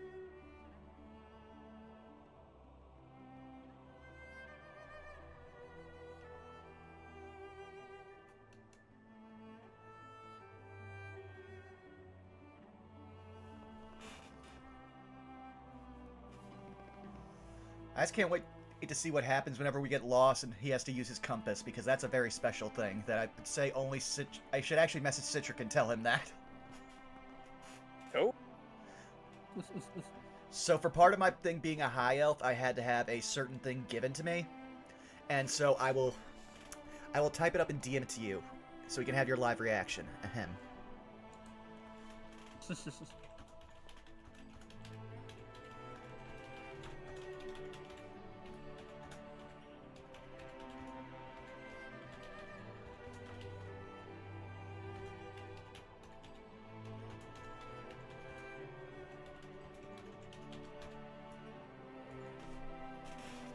And given what you know about the setting, that should tell you everything you need to know. Let me see. Ah, yeah. I get an idea there. Yeah, he would tell you. He hasn't told you anything about his home, but he always knows how to get back there.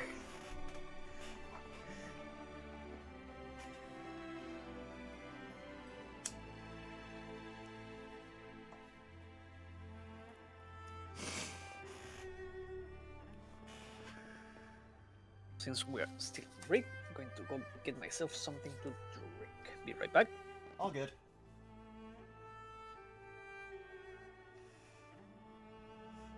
Yeah, I'm just kind of having a quick look over like my character goals and such.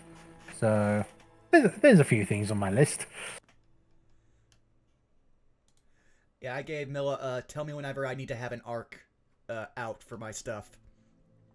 And that's my spell focus, which is the book that he has in his other holster that just occasionally makes words appear and tells you where to go look for something. And then that's all it tells you. No elaboration, ever. It's infuriating.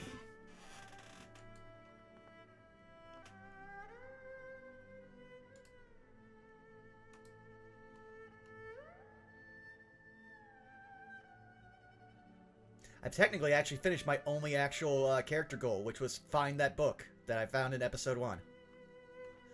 Actually, I found it in session 0. It continued into session 1.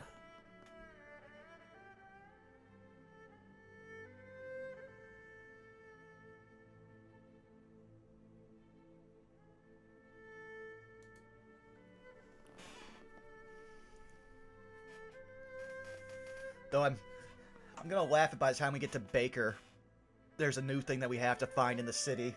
And you're just like, okay, how long do we have to spend breaking someone's kneecaps, okay? Can we make this like an expedited thing? We have to go find this.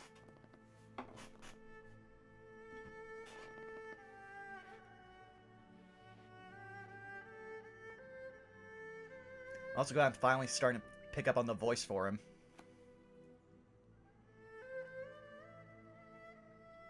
Hmm.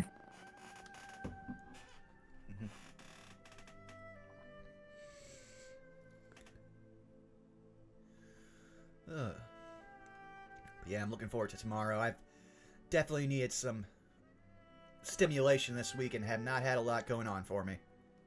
Though I did finally manage to beat Mass Effect Andromeda. And Nice. now, Oh, nice. yeah, but now I am sad because it's never going to get a sequel, and it very much needs at least one more game to tie up every loose end. Yeah, I kind of played that, and I felt like this is Dragon Age Inquisition in space. Oh yeah, no, it was a You know what good we and need? You know what? You know what it needs? It needs Citadel 2! Well, no, it does have Citadel too. It's just I actually keep misnaming it whenever I play. It's like, okay, you need to go back to the Citadel. No, it's the Nexus. But no, it's just like if they had just not rushed it out the door and made it that unplayable, buggy mess on day one, and it's still buggy as shit, but at least in endearing ways. Like, constantly Ryder just will, like, there's like a canned line that was from like a random piece of dialogue, like at least 3 of them, and they'll occasionally just be said while you're walking around the Nexus. So it's almost like you just pull out a random speech out of your ass, like Tourette's.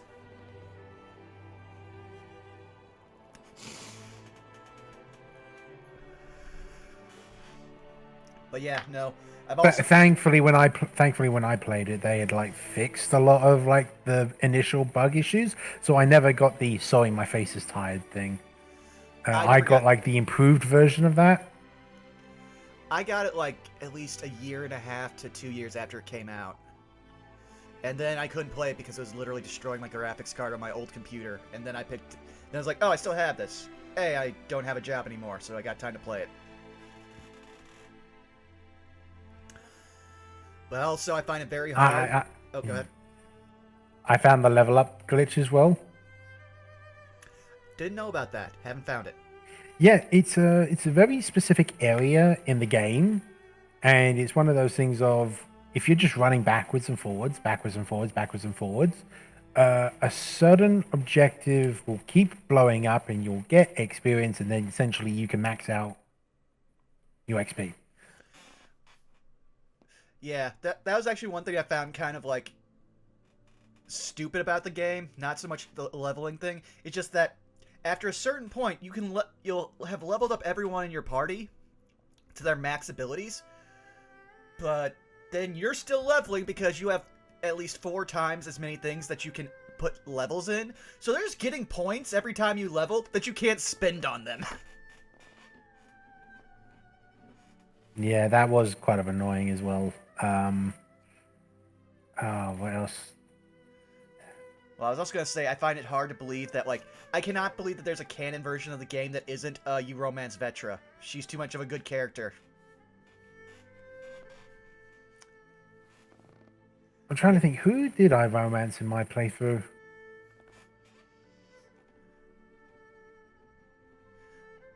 I remember doing most of Korra the first time I played, then I went with Vetra.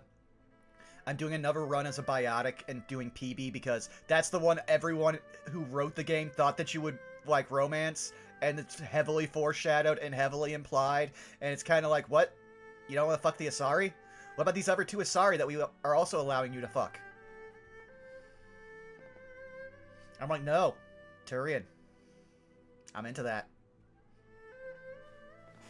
I mean, when I played Mass Effect, I did kind of go with Liara. And that's fair. I mean, I'm a basic bitch. I usually, my one canon playthrough for all 3 games was Ashley, then Jack and Jack.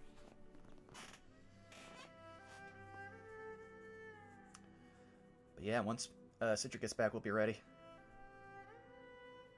Mm-hmm. Sounds good to me. Also, I'm not sure have you guys seen the thumbnail I had to make for this because I totally forgot that I need to upload the last session's episode. Oh.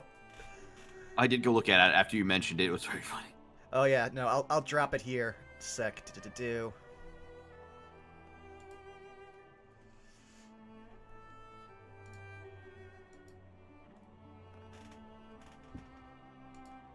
Isn't that one of the American presidents, I think? Just watch, just a sec.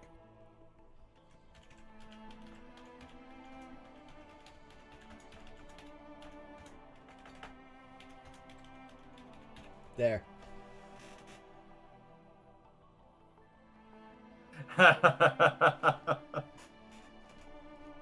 That's good old Teddy Roosevelt. I come back to say, Roosevelt, I seem to have missed something. But yeah. We ready to get back in? I just remember. That I am. Yep. All right. As a lot of you begin to ride out into the lighter grasslands surrounding Sargrad, you're kind of taking along this kind of a rough gravel road as it's kind of weaving around like various smaller patches of groves of trees, which give way eventually to larger grasslands and prairies that kind of down around the outskirts of Scarbrand, or not Sargrad. Yeah, or sometimes they're hard. Scarborough, Sargrad. So many similar sounding S names. Yeah, You're gonna hate very it with close each Scarborough. other. Mhm. Yeah, or Scarbrand. Scarbrand does not like this.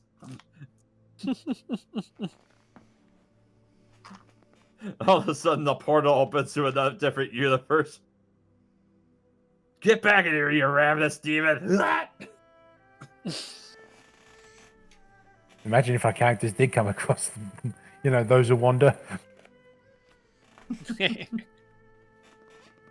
Oh no, but Scarbrand is full on 40k. Well, actually, also like Fantasy and Sigmar because like you can use the same character on different settings. Mm-hmm. All right.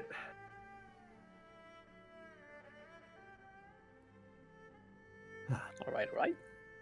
Yep. Erwin just looks up at all you.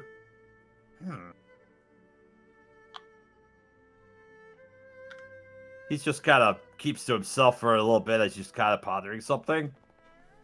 But then he just kind of gets back to focusing on driving.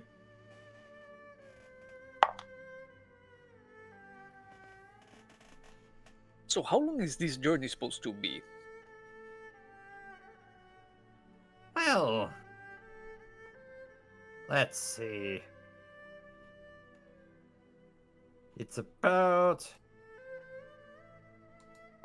above board. I have to confirm something real quick just to make sure I didn't botch something in the previous. Confer the charts. Well, it was about, what, 10 days? Maps.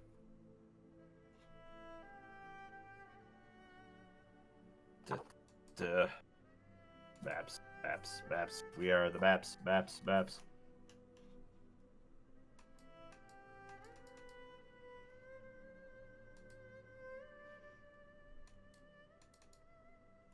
You know what? I'm just gonna wing it. It's yes. About 10 days worth. Give or take. It's about 2 days to Talus. Another 2 days to Leetson, and then another 5-6 days along the shiny road between Leetson and Baker. Will you be making any stops in there? Oh yeah, aside from having the backpack out here, yeah, we'll be stopping in Talus and Leetson. Besides that, then we will be taking our rest on the road. You get it. Well, in that case, I have to inform you that you have the benefit of having 3 people that do not need to sleep.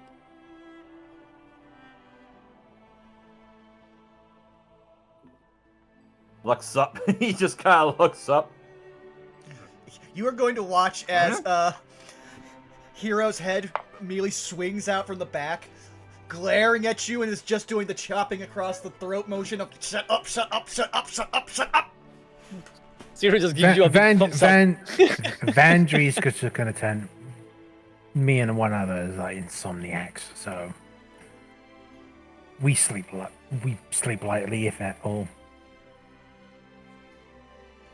Hi, I'm the one. And I'm gonna roll. really And I'm heavy. gonna roll deception on that. Yeah. Go ahead, roll You were deception on that, Vandry. You were saying, Skilly?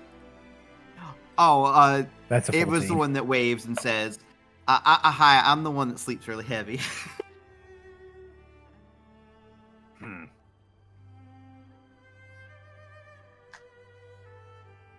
Well, you did bring at least something to sleep in, right? As he just kind of looks over at all of you. What you see is what you get. You know, like,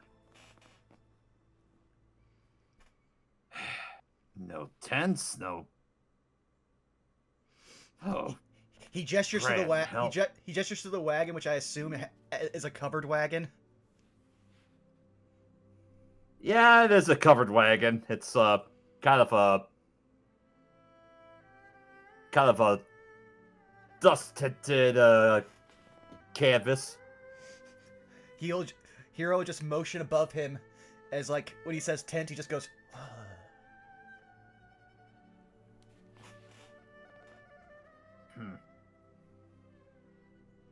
Well, you do have a point there, I guess, in a pinch, but It's not going to be very comfy with all those parts and steel I got draped in the back there.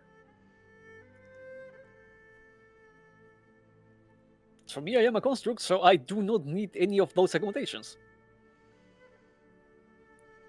And I suffer from a Right. rare sleep disorder on top of insomnia that requires me to sleep standing up. They call it the sleeping horse method. So he'll just like walk. He'll like find a place that'll comfortably have him stand without being crushed by boxes, and just go, "Ta-da! I am provided for."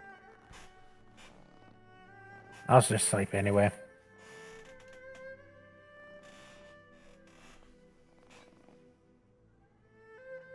You certainly are a rather curious lot, as he just kind of looks at Stand sleeping, hero.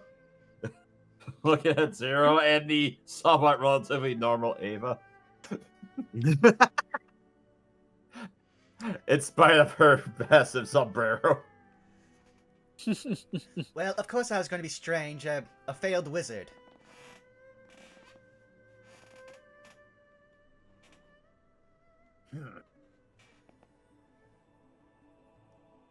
So you study at the Arcanibus, did you? For a while, but I had problems with some of the deans there. Turns out... You have problems with most figures of authority. Thank you for the unasked for commentary, Zero. You're welcome. This is completely honest, like missing the sarcasm. Oh, he knows. Well, actually, no, I believe at this point, you would be able to pick up on at least Hero's sense of sarcasm. Because remember, we are two catty bitches together. Yep. Well, you're not salty about stopping in at Leetson, are you? Cannabis is pretty active over there. As long as I have no reason to have to cast any magic there, then I'd be fine. Otherwise, then they get very nosy, and I don't like it when they get nosy. Yeah, I've done nothing illegal in Leetson. He is assuring, he is telling a complete truth. Because because he did not meet Zero, in Leetson, and he was only probably in Leetson for a very short time before he found his patron out in the Tanrock Desert.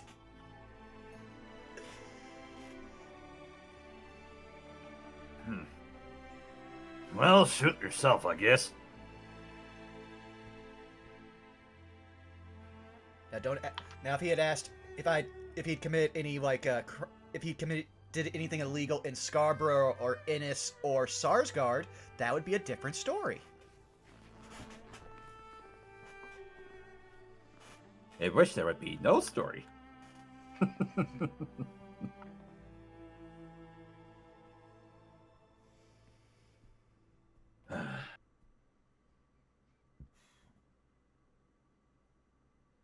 So I take it that when you make these trips to Baker, that you have like very particular sort of places that you kind of rest for the night at in these two towns.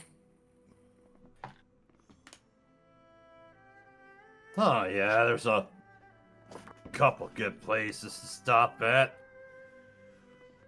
Just gotta, as he kind of takes a break to grab his flask, just to drink a little bit of water as he's kind of bouncing around a little bit.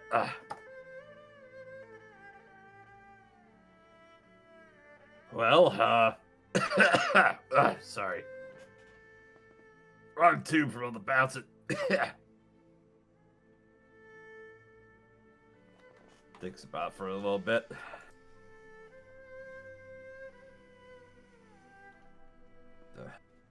Well, there's always the broken chalice is usually a rather decent place to stop in at Leetson. Usually that's one of the more popular spots close to the Coliseum. Then by the time you get to Talus... Did you say Coliseum? Oh yeah, you never heard of the torch? No, she says. She has like a really big smile on her face. Let's see. Oh no, the Grand Coliseum. Oh, I'm thinking about the torch. That's the obelisk that's nearby it. But yeah, the Grand Coliseum. Really popular for gladiator matches, chariot races, and battle royales. That's one of Revel Inc.'s tattoo venues. How much would Hero or Zero know about Revel Inc. from our travels?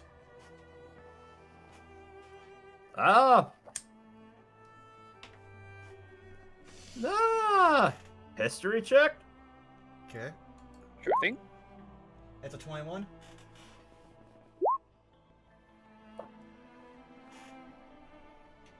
Also 21 21. still around. High five. Eh. We missed each other. Can We're not good at this. Can Vandry roll a history about Leetzen?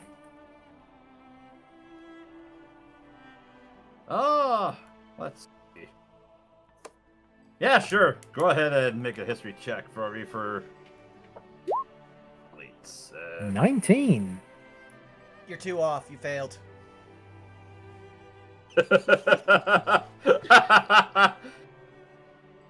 No, it's like out of character. I've seen something that might be of interest, but like in character, I'm kind of rolling for it. So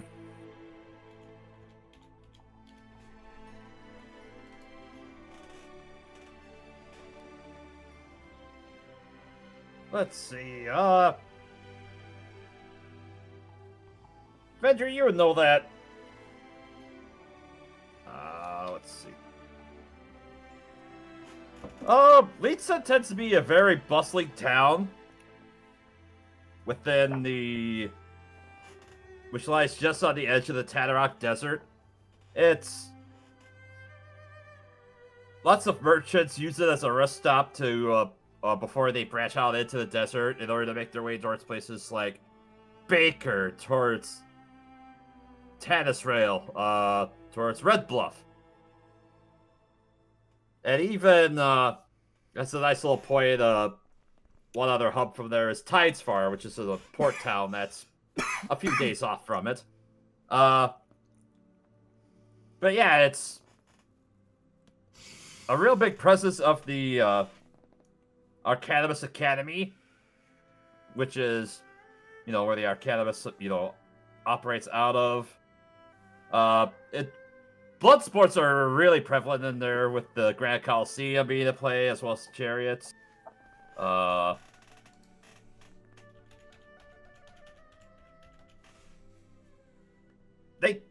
You would know that the rugged people of Leetzen, they value independence and austerity above all else, and tend to view the other city-states as rather soft.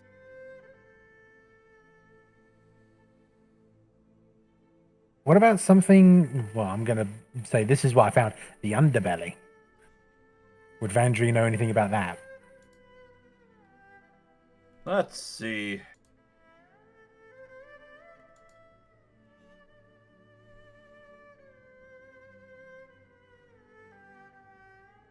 Yeah, given your background, you would know of the Underbelly, which is the private club beneath the Coliseum sandy floors. It's a rather private, exclusive club to get into, where like some of the upper echelon of like gladiators, charioteers, and officers from Revel Inc., which basically kind of hosts high dining and also tends to be a gateway for illicit cage matches for gladiators and street fights. Yeah, like Vandry's gonna lean into like Ava and be like, "There's a place called Underbelly. It's pretty high class, but I hear they've got some unofficial cage matches that might catch your interest. Or if we need to catch the interest of someone, you could participate in." Yeah, I that sounds like a lot of fun. She let's hold your hands together, almost like a held collab kind of deal.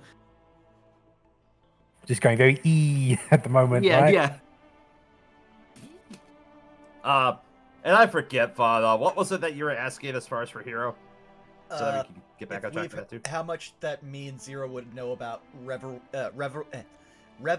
Inc. Oh yes, Revel Inc. Yeah, history check for that. We already did that. It was the We did. 21s. 21. Oh, the 21s, right? Yep.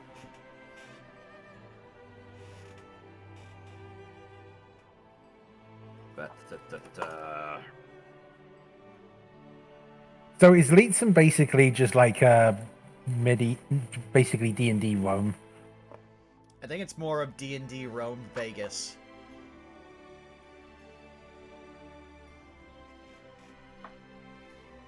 So roll. I was about to say, so Caesar's Palace. Insert new Vegas joke here. Yeah. Your knowledge of Revel Inc. tends to be, they're basically a widespread corporation that is basically responsible for a lot of the big sporting events that tend to happen within Law Brand. I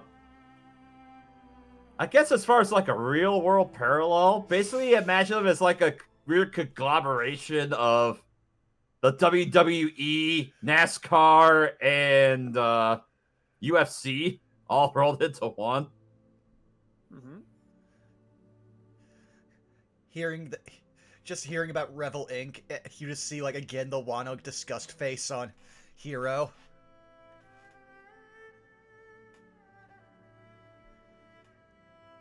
Siri just looks at you. Come on. You don't have to. You don't need to do that face for everything. Why, they put the Arcanimus's entire center of power in a place surrounded by gladiatorial blood sports. And holy shit, Mega Man Xander, thank you for how many subs is that? That is a lot. That is 10. Oh, thank you kindly. I know that guy. And I'll say one little bit of note for you as well, Hero. You currently know that they do have kind of various smaller branches that are kind of scattered throughout Lawbrand, but you currently know that their CEO is a gnoll named Salah Jad. Mm. And I'll type in the call chat for proper spelling.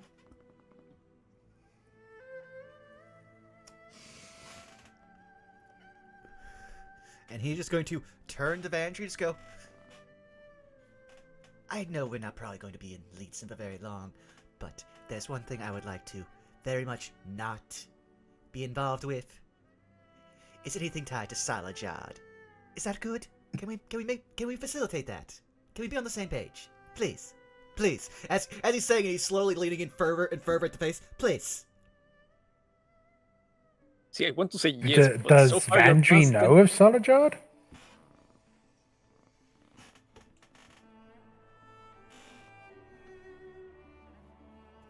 I think that was to you, Milla. Oh, Yeah. I'm sorry. What was the question? Does Vandry know of Salajad?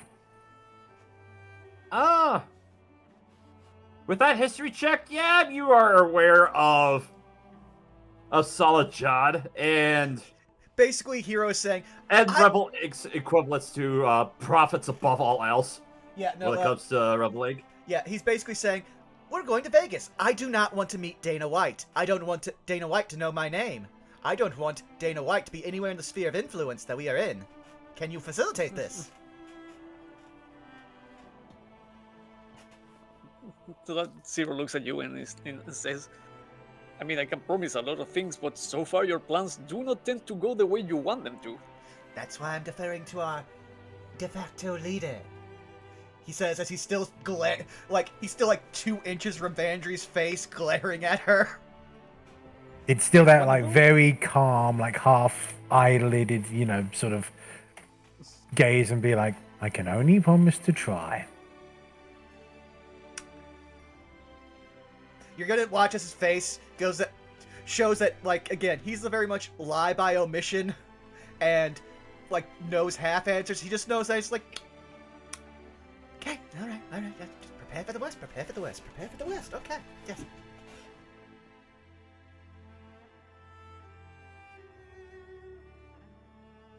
Remember, I'm a lot older than you. I know my way around these parts.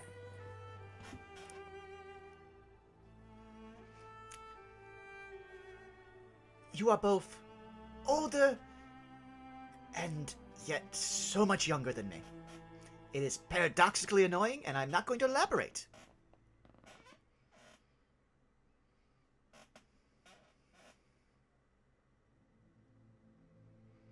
And he only says that loud enough for you and Ava and possibly Zero to hear. He is not broadcasting that. Remember, he's walking by the cart. He's not inside. They're not inside. Well, I believe that, like, you're probably walking around right where, like, Hero's standing up against the side of the cart.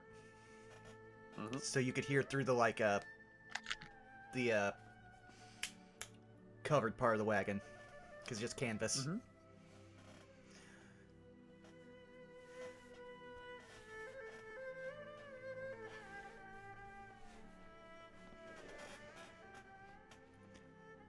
All right, as the journey kind of begins to wind down, eventually the sun begins to set. And Erwin looks for a spot to drop off the wagon for a little bit. And, let's see. Yeah, he manages to find a small creek nearby where he manages to bring the Patches and Houlihan up to allow them to drink.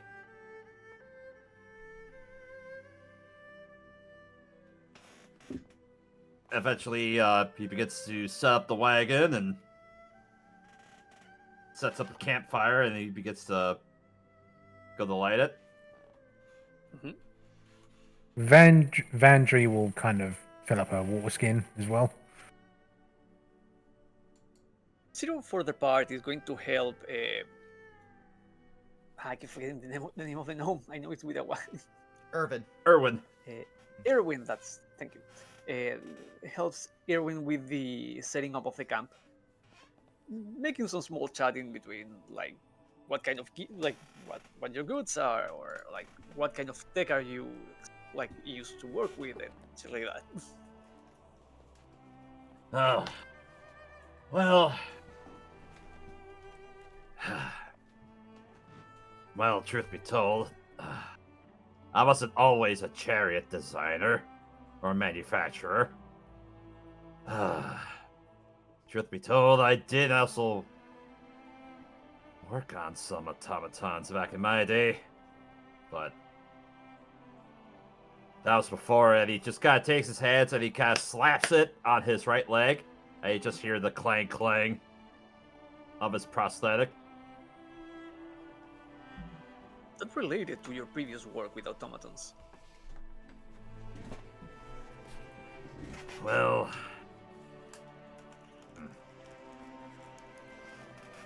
I used to be a designer for one outfit. There was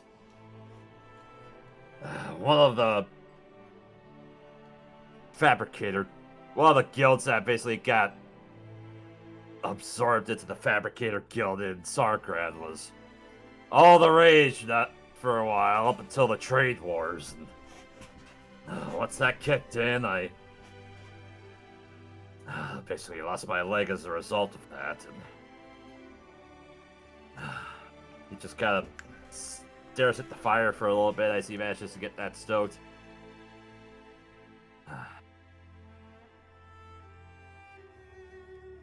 I guess I kind of severed my ties with the guild after that, and then I just made my way towards Baker to just kind of get away from it all. But of course, when you're so far away from the mountains and the mines, you kind of need Sarkrat for supplies. can see that.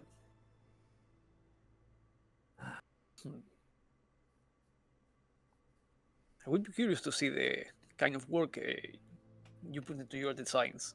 I am not used to chariots in general. Well, I can't wait to show you then once I get back to my shop, huh? That sounds rather pleasant, yes.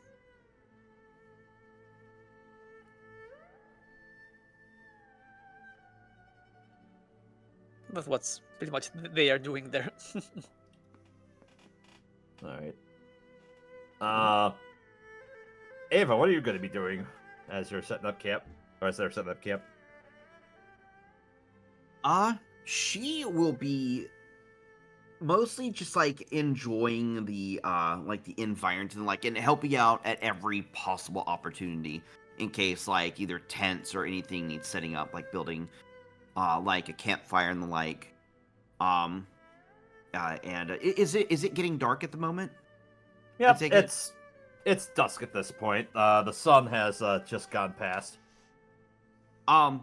There may be something other people see in that she will find like a really like sturdy like branch or stick or something of that nature.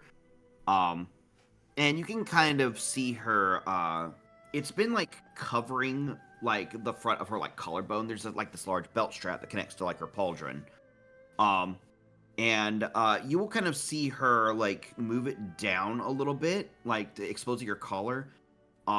And it looks like there's some more of that like tattooing right at the collarbone right there. And you can see her like touch a finger to it.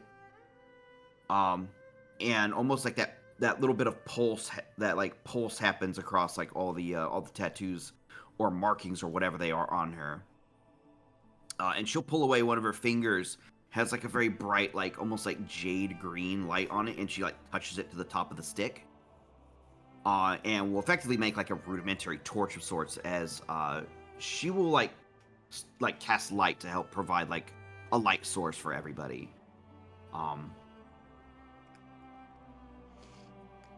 Oh. And I will. Where is it? Yeah, there is.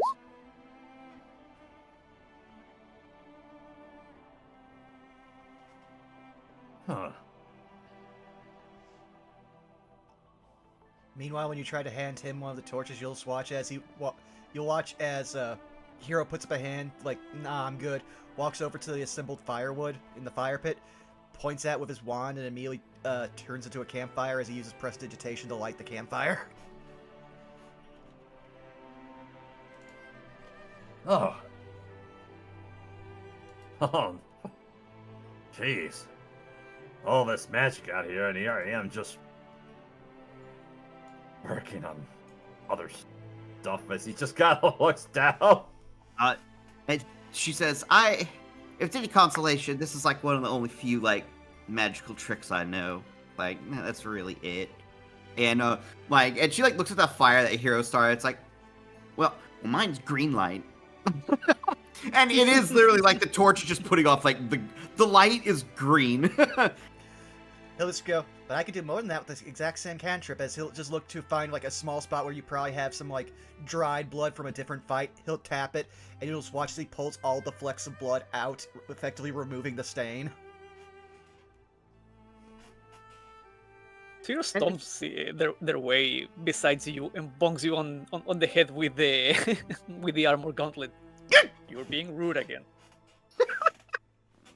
I'm being helpful! I just started a fire for the night and helped de-stain their clothes. How is any of that rude? I will mention there is one odd thing during that whole exchange is that like marking that's mostly covered by that belt. It is a 4-pointed star. Mm.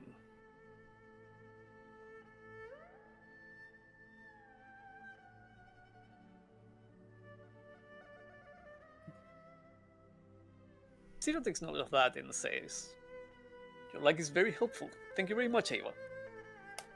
Oh yeah, of course. People that show this think it's really neat. And it helps see in the dark too, because I sure can't. Neither can I. I'm sure that I can take some time and readjust some parameters there, but as it stands, I can only see with some degree of light. Well, to be fair, I think the only person here who possibly can see in the dark, and I'm not even sure of this, would be our benefactor, Mr. Irwin. Oh, sorry. Sorry. Backtrack. Correction. It's like I use this so I can see color in the dark. Anyway. Ah, so you have some sense of dark vision. Yeah, it's all kind of weird, like gray colors, kind of boring. Slow head turn from Hero.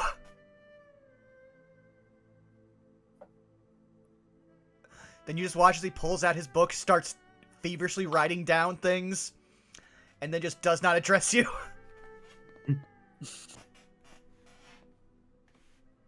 Zero Meanwhile, shakes their head. Vandry's just at the camp, just like playing solitaire with her cards. Like one person solitaire. And with all the camp like fully set, Zero looks for a place to like store the armor for now and just get down and walking on their own 2 feet. And since we're still new, I'll bring back up your other form art. Actually, Zero will walk towards Ava. Says, "Your markings are rather interesting." Yeah, They just kind of Well, it's a little embarrassing to talk about, and a lot of people don't believe me, but they just showed up one day. She says, kind of like flutters her eyes a little bit, just like nobody ever believes her when she says that. Immediately, Like, you get the sense that nobody does. Immediately, like, Hero is right next to it now, actually examining your tattoos. Like, okay, spontaneous. Is that the same thing with the you know what? As he's just like doing hand signs, like trying to like sign out magic. Actually, and like they are impeccably precise body markings. But there's like no sign that like there was ever like needles used on the skin or anything like that. It is uncanny a little bit. Okay. It is like seamless. Still many things I would have to question and many things I'd have to correlate. This is something I'm going to ask, and I'm going to try not to be forward about it, but in the sake of both of us getting answers, one day I may have to properly chart out the entirety of the markings on your body, so we're going to have to get a lot more intimately aware of each other for at least 30 minutes to an hour. If she scratches her chin, it's like, yeah, there's not a whole lot that's not visible at the moment, but yeah, couldn't hurt. You just watch as it goes. You at least could ask her out for dinner first. She like laughs a little bit, and says, I mean, I never turned down free dinner. And she seems utterly like just over the head. Again, the crassness just has like Hero just whip his head, the most again like nonplussed face of just like, you heard exactly what he said and how he said it. You know this man is just trying to like get answers. He's not trying to come on to anyone. She would like kind of like hold like part of the shirt and like pull down a bicep, and there's like these circles on her bicep, like these circular like markings as well on her bicep. She's like, I can at least show you these real easy. Yes. My biggest thing is I wish I hadn't unprepared this spell. There's very much a chance that this is very much an ancient arcane language of some kind that's letting you tap into something. Because what you describe is becoming a sorcerer, but we know you're not a sorcerer. And that part he mutters much more under his breath because he doesn't want Irwin to hear about us talking about possibly unsanctioned magic.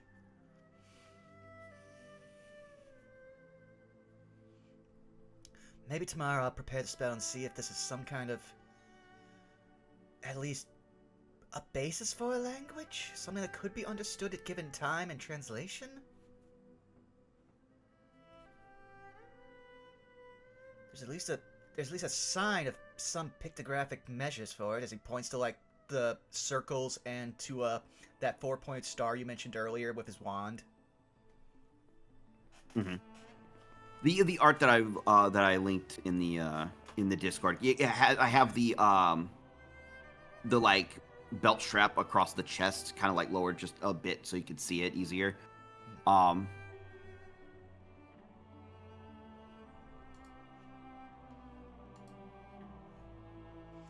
helps that And it's been a minute since I actually saw your official art for her. Yeah. But yeah, as he's just pointing to certain... Okay. Yeah. No, since you have Alpha design, like, I think it would be good to put it on stream for people to see. Sure, but that'd be a Millet thing. He'd have to upload it. Oh, yeah, let me, like, Yeah. add that real quick.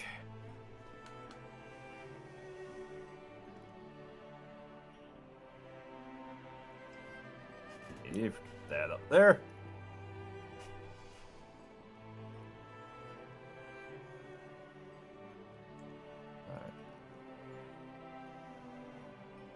But yes, no, unfortunately due to last night's...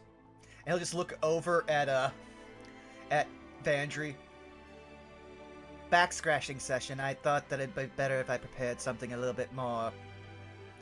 defensive. And I mean preemptively defensive. What'd you say? You know that defense is my specialty. The entire point of the armor is to defend people. No, remember what I told you about preemptive defense? That's what I'm speaking about. You go a long way around to say attack. You say tomato, I say tomato. And you kill someone. Yes! Which I would like you to not say so close to our current employer. You know, a funny individual that once told me a saying almost like that one that you just said about tomatoes. That was along the lines of, you say tomato, I say, what are you doing in my house? That sounds rather specific. Yeah, I regard a bit of a situation that was quite funny one day. Well, now I'm curious. Accidentally went into the wrong individual's home and basically totally forgot what they were doing. It was very funny. Ah, so trespassing is a form of comedy. I will file that. No. Trespassing still actually a crime. It's just can be forgiven if there's no actual criminal intent or threat. You're confusing. Laws are very confusing. That's why they have lawyers.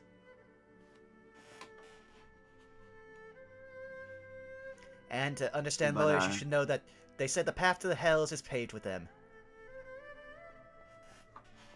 How do you pave a path with lawyers? I don't know. Either made of rock? I don't know what they do to you once you get to the hells. They might turn into stone, or they might just make a horrible human skin road. I don't know. The logistics of this are already tiring. Oh, you are all such colourful conversationalists. If you want to believe something, I'm as well just a person of my family. I have a rather limited color palette. I was not designed to be colorful. I don't believe that, at least.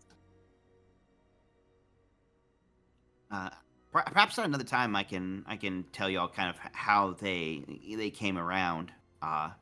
I don't talk to that about a whole lot of people. Yeah, because I was told to be very quiet about that. Yeah, that's a talk for we're in our own sealed hotel room, and I preferably cast silence outside the door if I can find a scroll of it. Oh, well. That being said, Ms. Vandry, what are you doing?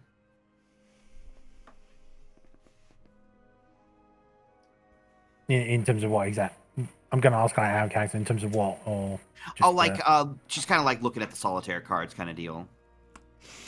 just playing a game to pass the time. Oh, It's more kind of like how to arrange the cards in a certain way. Oh, okay, all right. And she would be like rather fascinated, like with dealing with the cards like that. She doesn't appear to know like much you would say about gambling.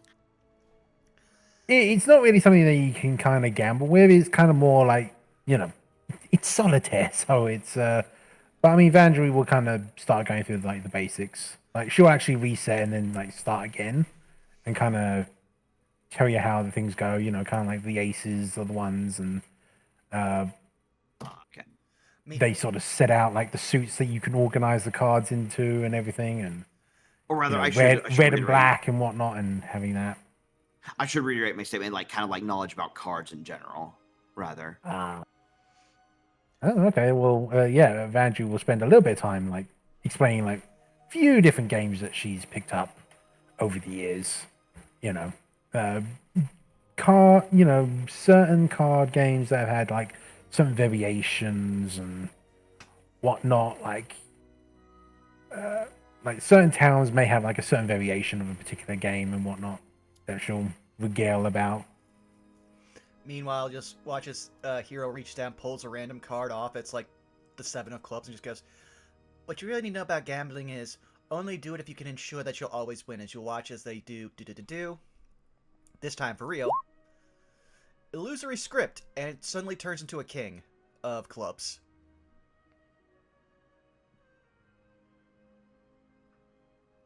Well, aren't you just full of surprises? Oh, You don't think I survived this long just on my wits and my good looks? As he puts the card back down, and you just watch as he lets go of the illusion.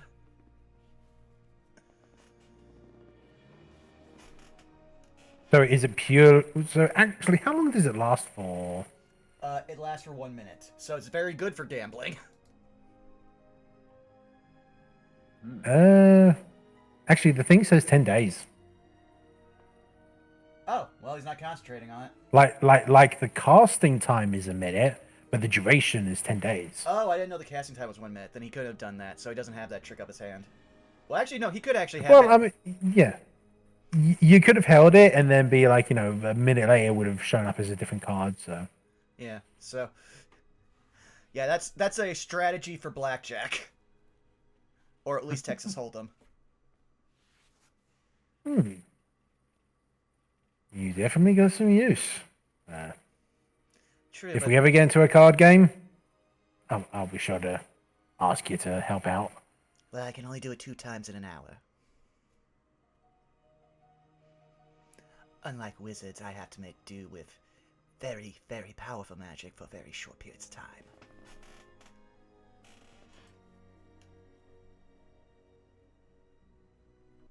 I see.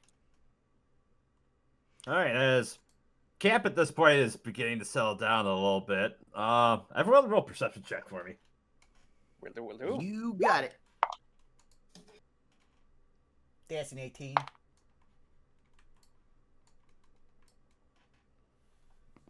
Eh, 16, and also take into account, Vandry does have superior dark vision as well.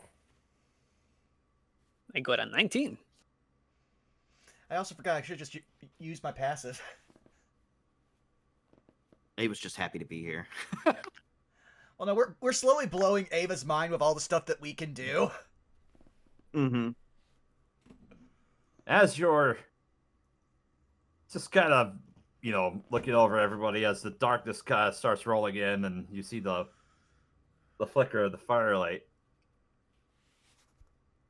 Erwin just kind of beginning to saunter out towards you is he basically has his rations, which are basically a can of beans as he just manages to crack it open and he gets to heat it up over the fire and then he gets to eat it. You just see him stop as he looks out, and you just see his eyes begin to kind of grow wide into the fire. Oh no! Oh no! Oh, He just kind of points out ahead of you. And you guys are kind of amazed at the fact that you didn't see this before, but you see a small figure just kind of that's vaguely B-shaped as it just kind of begins to saunter its way into the light of the fire. As you look up and it looks like,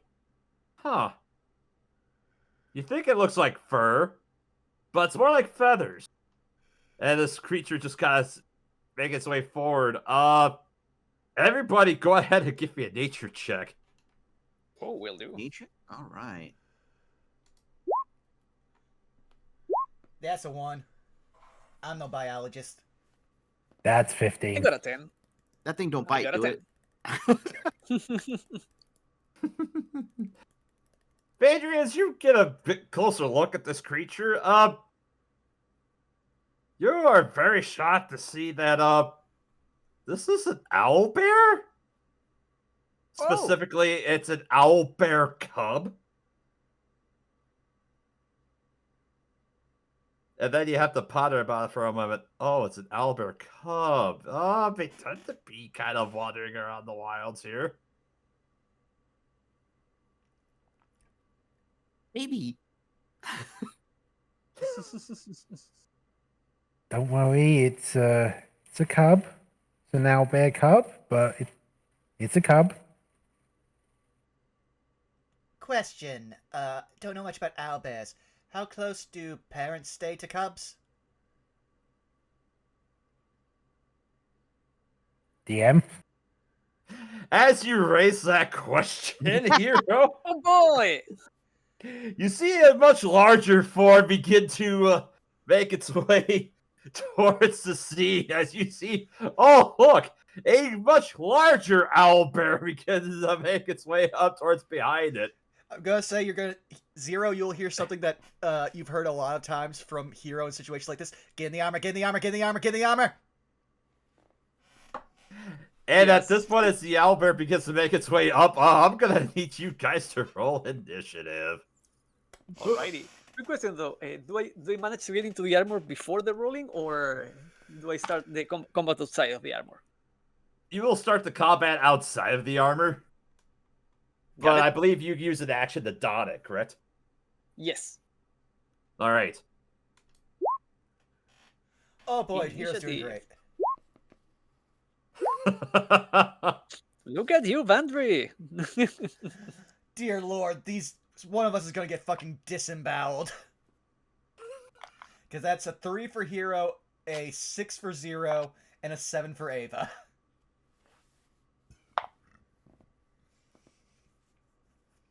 All right.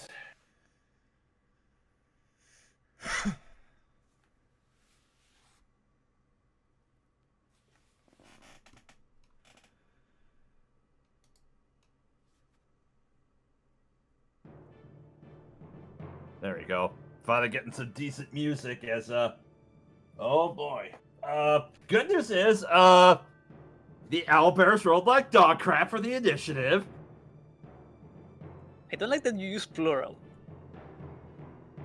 Well, I'm keeping track of the cub and the mother separately. I know.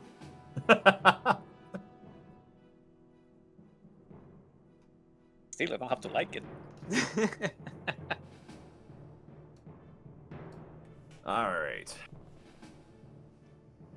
And then I've got to roll for Erwin.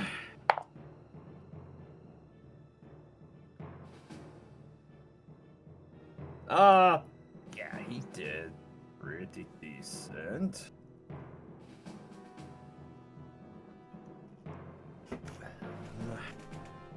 Fandry.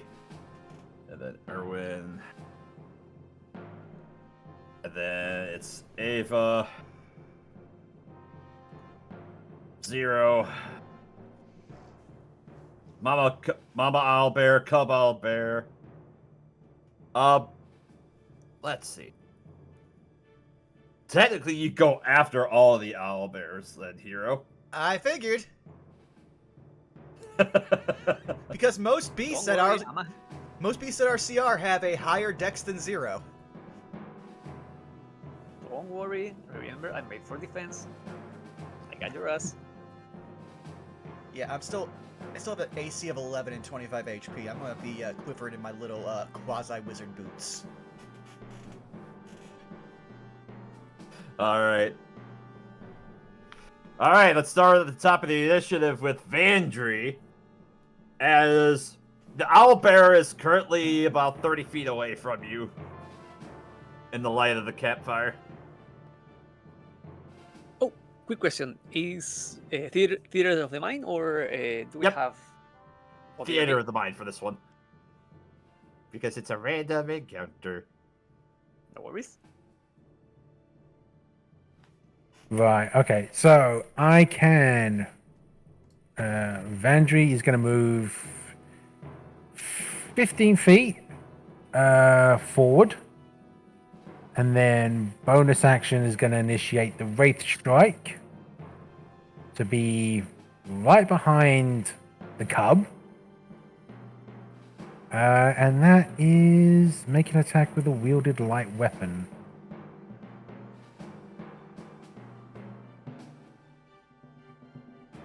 Now the question is, was the Hidden Blade a light weapon? I think it was.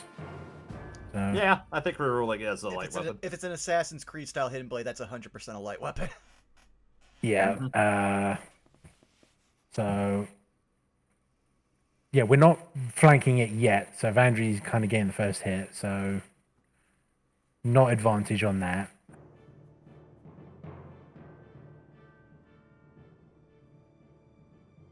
Oof, 8. And 8, yeah, that is going to be a miss.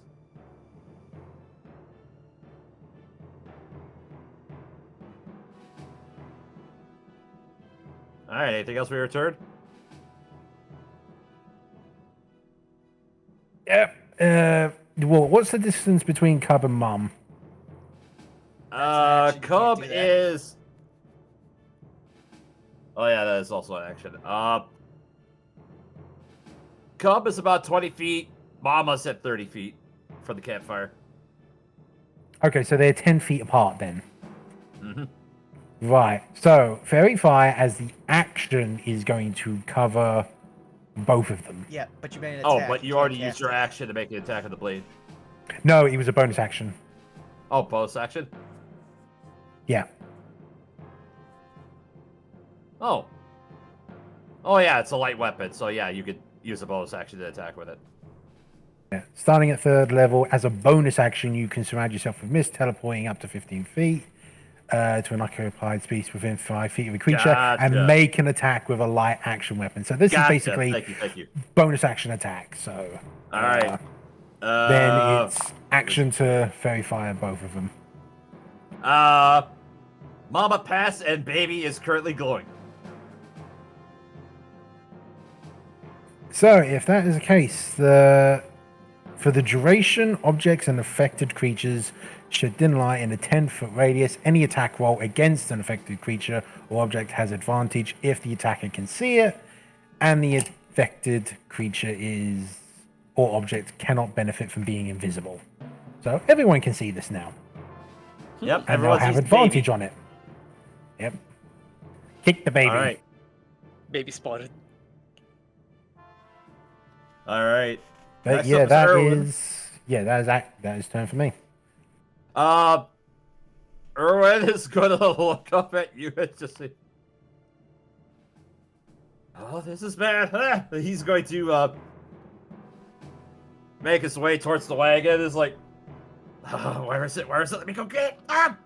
As he's going to run and then use his action to get up into the wagon. And then it is Ava's turn. All right. Ava's seeing kind of a serious situation. Kind of like doesn't really want to tussle with the baby, but dealing with the parent is definitely something that she would do. She would.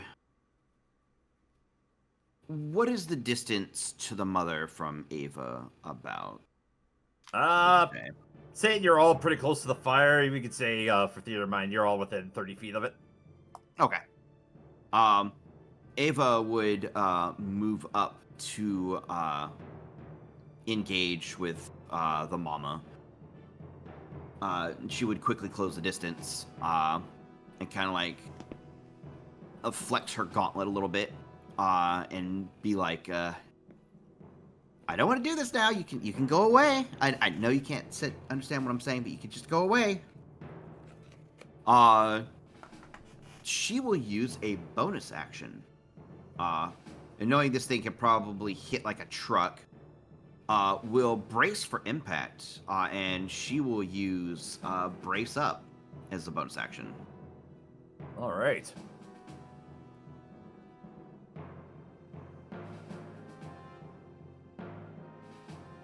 All right, so let's go ahead and see how many temp HP you get. Alrighty. I made a roll for it. Oh, All right. jeez. Nice. Give myself 10 temporary hit points.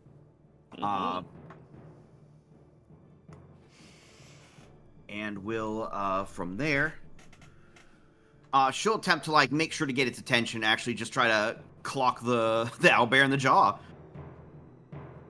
with a fisticuff strike.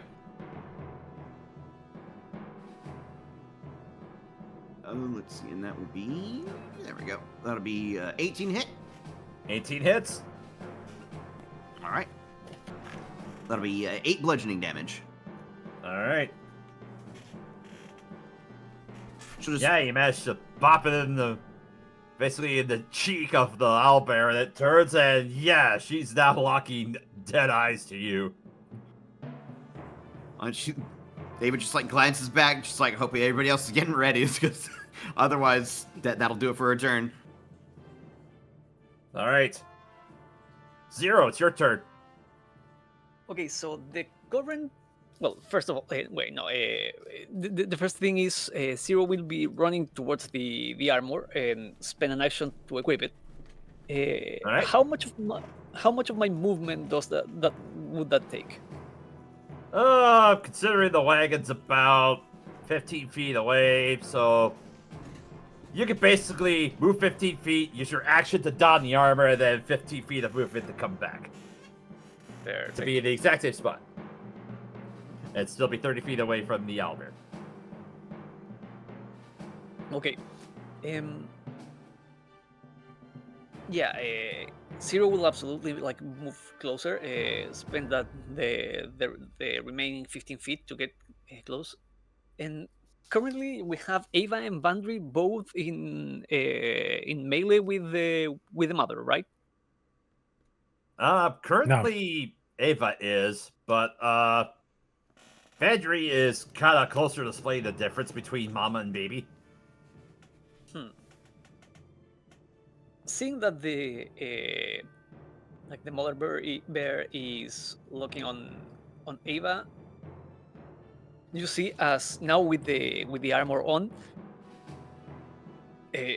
Zero will point the gauntlet towards Ava, and you hear as the mechanisms inside of the large gauntlet start like locking things into place as they raise the hand up, and from the below the forearm, this launcher will like pop out a small like brass colored disc that flies and sticks to Ava, casting Sanctuary. Very, very nice. Yep. As the small disc makes contact with you, a small like a glimmering field of lime green energy like flickers around you. Oh, what's this? Oh, this is fancy. That should do for now. And that's my turn. All right. Next up is the mama owlbear, and this is between the person that just clocked her and the other person, which is definitely a lot closer to her child. I guess she's going to look down at you and let's see. Wisdom save to see if she'll make her attack on you. She fails. So she stops as she attempts to try and bite you, but she stops at mid-bite. And then she looks up as she begins to make her way towards you, Vandry. That will provoke an attack of opportunity from Ava. I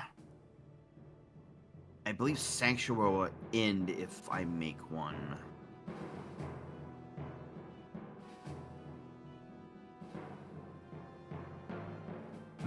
That is true. She will withhold the attack of opportunity for the moment. Yeah, it says if the warded creature makes an attack or casts a spell that affects an enemy creature, this spell ends. Yeah. My one question with Sanctuary, the fact that you make the Wisdom save, does that mean that attack action is being used? In the case of It's- Sanctuary, It no. says It's says an on a failed attack. It says on a failed save, the creature must choose a new target or lose the attack or spell. That's my point. So that, what's going on in this case is that she does not get the chance to make the bite go off towards you, but she still has one more attack. Okay, yeah, but that was my question. Like, if that basically So- means if you cannot redirect it to a new target, it's lost. Yeah. So the attack, which is Awesome. the beak, is lost. However, she is still seeing that there is a priority with, someone else closer to her child. So she's gonna run up to Vandry and attempt to rake her with her claws. Alright. Let's see. That's a 16 to hit. If it meets it, it beats it. Alright, that will be 14 points of slashing damage on you, Vandry. That's basically taking out half my health. Oof. I mean, yeah, we're level So, 3. Eva, did you take? Yeah, Skelly, did you take the opportunity attack or did you say no to that? I withheld it as to not make Sanctuary fall off immediately. Okay. Alright. Next up is the Cub's turn. As the Cub... Oh, what's Baby gonna do?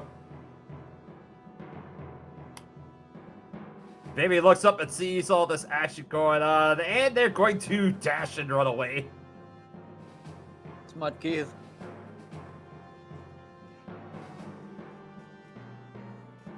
And that's it for the Cub. It's now your turn, Hero. Well, As no you longer- just see the slow light from the Cub beginning to move away from the camp. Wait. If the thing's running away, I get an attack of opportunity. Oh no. Oh no! With No advantage! survivors.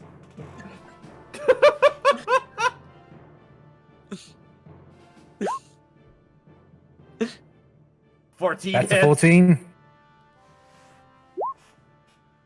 10 piercing.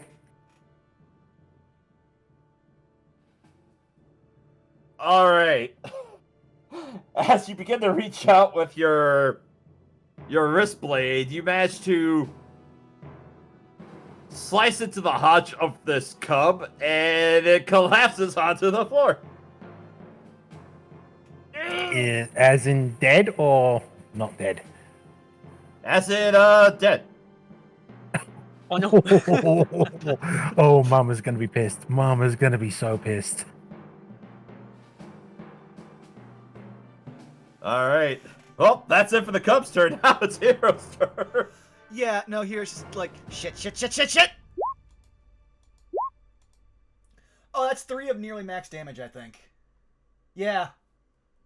25 points of damage. Good lord. Yeah, he just fires out his magic missile into Mama. It's just like, again, just cursing. It's like, oh, he's never seen of an owlbear. I'm not sure if he's heard of one, considering their monstrosities in a very non-typical setting.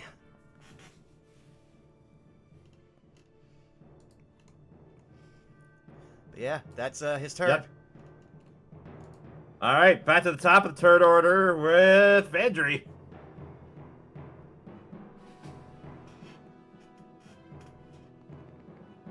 Right. Okay. So, bonus action. I'm going to do the race strike again. So, but I'm going to move so that I'm flanking with Ava now. Okay.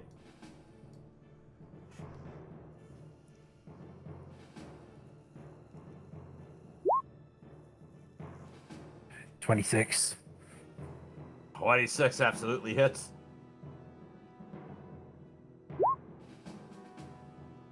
So that's 8 piercing. All right. And because it's flanking, and that was with the advantage, going to be doing the sneak attack. All right.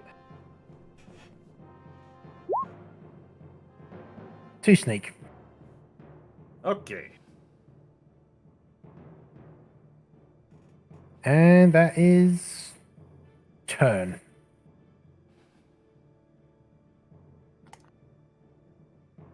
All right.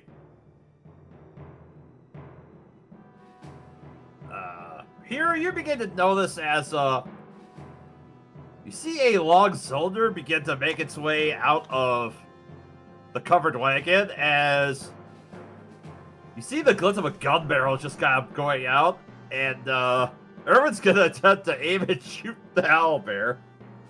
Erwin's got a gun. Wapow! That's a hit.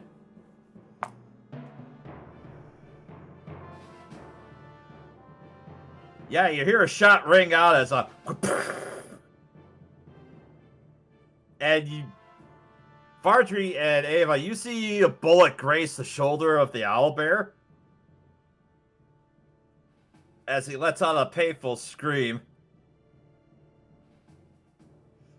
As, yeah, that was 5 points of piercing damage. Well done, Erwin.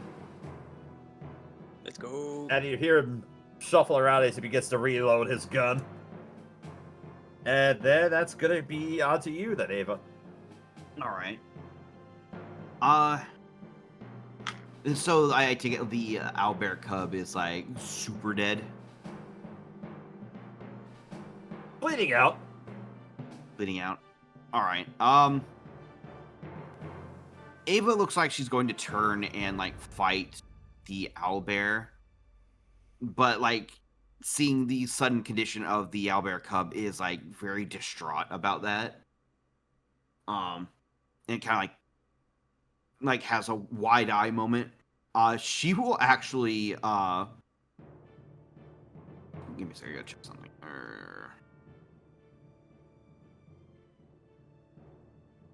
She will actually try to maneuver around the combat actually to get over to the cub. Okay. She will. I know she still has sanctuary, so she will be walking away. So it may cause an attack of opportunity, but there will have to be a wisdom save to be able to do it. Yep. Well, she does see that you're making your way closer to her cub, and yeah, she'll attempt a. Let's see, what's the DC on sanctuary? Mine. Give me a second. Sorry.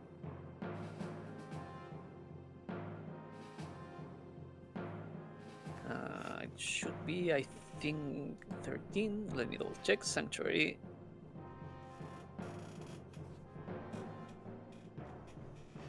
Yeah, 13. 13. All right.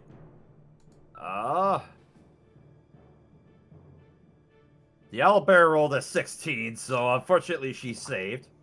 Okay. As she's going to attempt to rake you with her claws. Does a 13 hit? A 13 actually misses.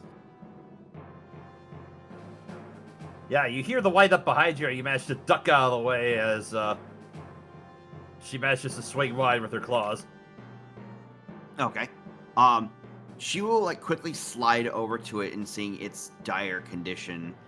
And we'll kind of like say under her breath, it's like, we didn't need to kill the child. And she will like reach out a hand, and she will actually like move to heal it. She will use 5 hit points of her lay on hands to heal the cub.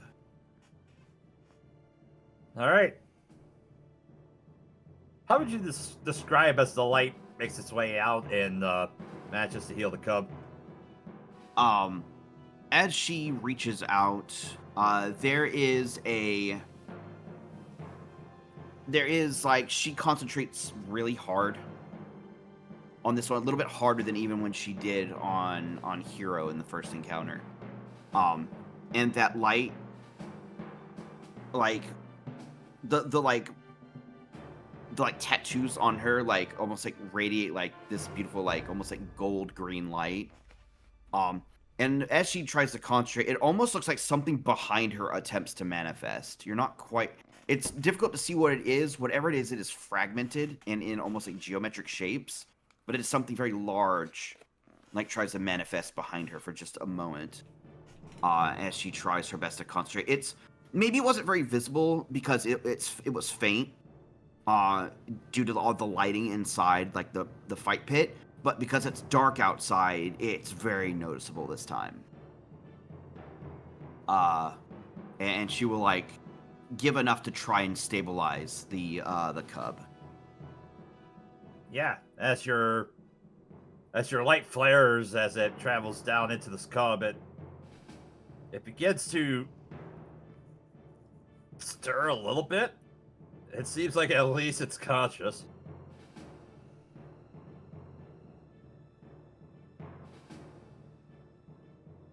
She will otherwise maintain, like just like staying there at its side, and be like, we can just fend them off. We don't have to kill them. All right. Anything She else will for otherwise like, just kind of like looking worriedly at it. She will otherwise. She looks like she's trying to like protect it. All right. But otherwise, that'll do it. All right. 0. 0. Okay, now I have my 15 feet of movement to get closer to the owlbear. Mm-hmm. At this point, they have no other target within range, right?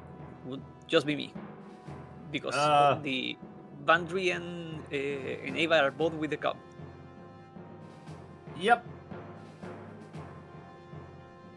Although, Awesome. Yeah.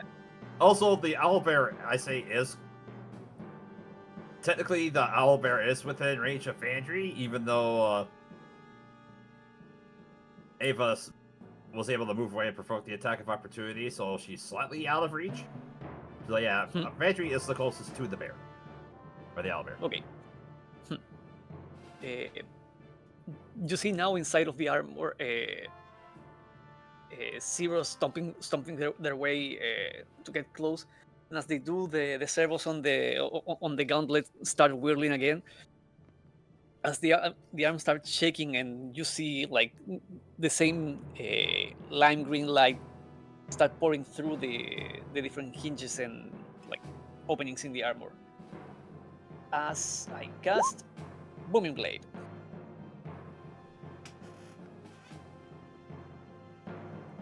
All right. That means I do an attack.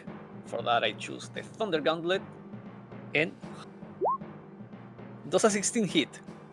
16 absolutely hits. Yeah. You see, as all of the energy like being stored in the gauntlet disperses in one clean hit against the owlbear. So damage would be 8 thunder damage.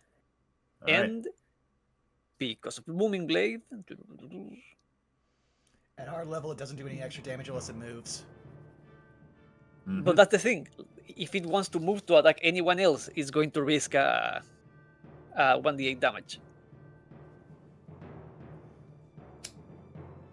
So that is my action.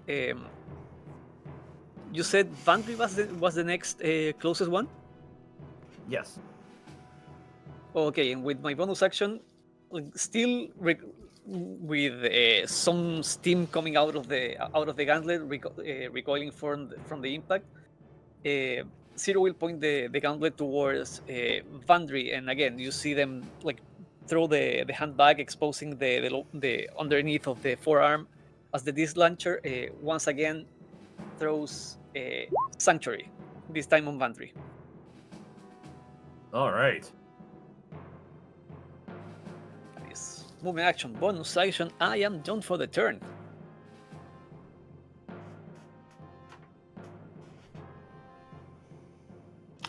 All right, it's now the Mama Owlbear's turn.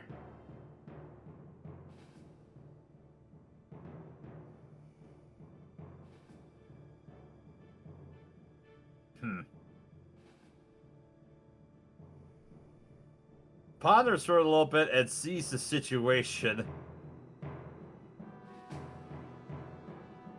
with Vandry. Twists his head, seeing as Ava is apparently looking concerned over her cub.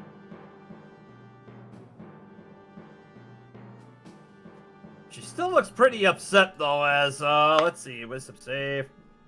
That's a fail on the beak. And a fail on the claws, so she goes to raise her beak and she finds herself compelled to stop, and she also does the same with the claws. As she just wastes her attacks there. Also, if they had to move at all to reach Vandry, that is both an opportunity attack to me and a trigger on the Booming Blade. So Booming Blade. Go ahead and roll damage on that Booming Blade then. That is 2 on the Booming Blade, and another hit with the Thunder Gauntlet. This time, still you see the charge, but it's less intense because it's not going with the Booming Blade. I assume a 20 hits. Absolutely. 7 more.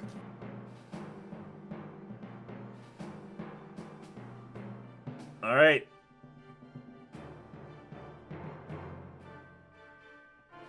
At this point, being very ragged, having only spent 10 feet of movement. Definitely shook up by the fact that it took damage. It's breathing very heavily, its feathers and fur are all matted with blood. Looks up and sees, the fact that this is very bad for her. She turns around and she manages to move another... Oh, what's that move? Oh, there. She basically goes and runs away 30 feet. She begins to barrel off into the grassland. She abandoning the cub?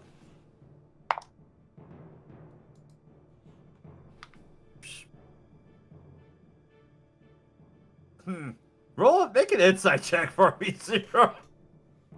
Yeah. Like, oh, you're a shit mother.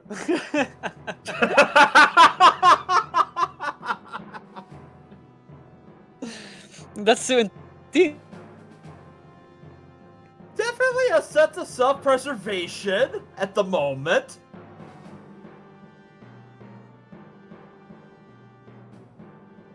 You're not sure if she's necessarily abandoning the cub, but you get the sense that she definitely wants to stay alive.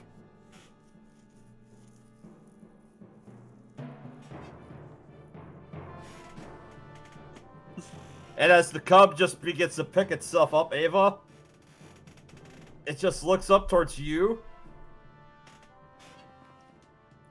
It'll spend half its movement to stand. And it begins to run 20 feet and chase after Mama. Ava will just rapidly back off when it starts probably flailing a little bit and standing up and running. But she looks a little relieved on her face.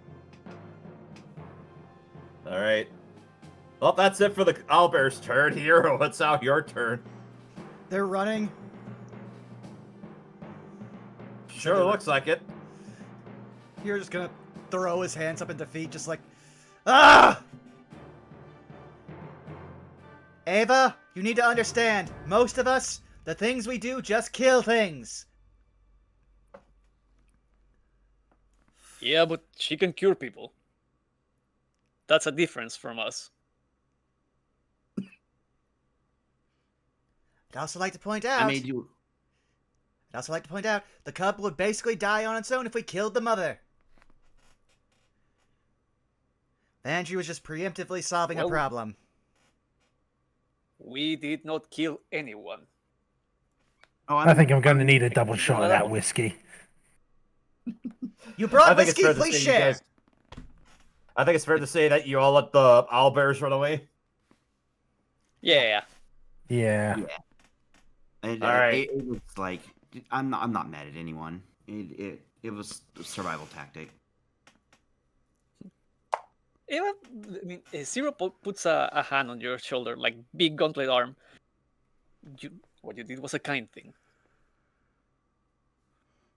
Eventually, you do hear a shot ring out as as Erwin goes to shoot the bear, but he misses. It's like, ah. Like you did a kind thing. Bam! Everyone looks at Irwin. Bambi ending immediately. Just No, I just want to believe that like Hero's just like pointing with his hands, like Cusco gesturing, just like, see? Regular response!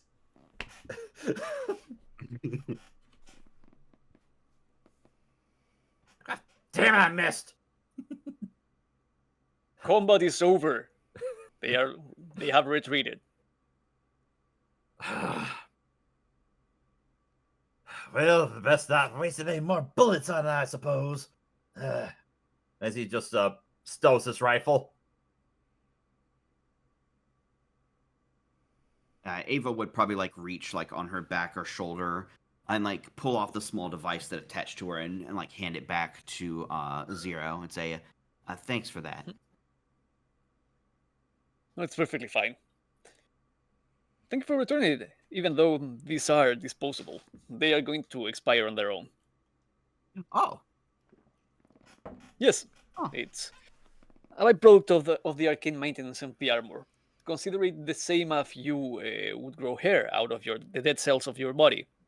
Every self repair has small debris that condenses into the arcane discs. oh, huh?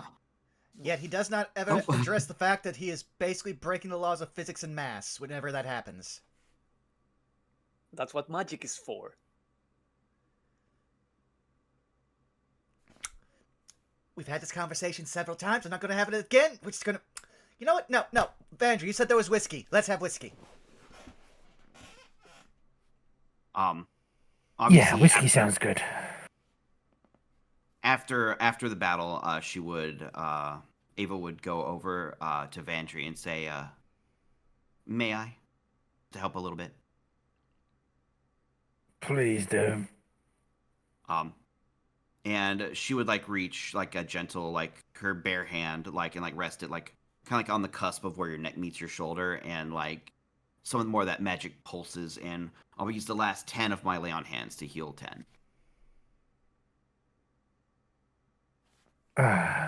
Much appreciated. Oh. Oh. Ow. Certainly. Got me good there. So are those things just a thing? I've never heard of them. Yeah, they're a thing. That occurs in nature? Owlbears. Yep.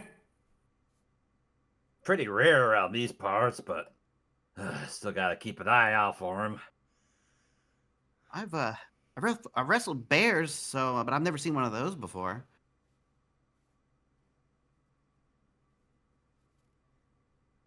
They did seem dangerous. Yeah, they are quite dangerous. Especially you take the big angry part of a bear and then you add an intelligence of an owl to it. Well, And considering that's how you get an owlbear. Well, what's even more horrifying is that owls in nature, one of their key preys is smaller owls. So do they just eat on smaller owl bears too? Are there smaller owlbears I'm that not aren't sure. cubs? Irwin just kind of looks up at you and he just kind of thinks about it for a moment. You know, I'm not quite sure. And to be perfectly frank, I'm not sure if I ever want to find out. You know what? Same. Here, have some whiskey. Thank you. Well, did my beans even survive that damn fire as he just kind of makes his way back over to the campfire? Good, they did. As he just kind of resumes eating with his mess kit spoon and the beans, and he just kind of sits back at the fire and just keeps eating them. Oh, the rock got in there. How'd that manage to happen?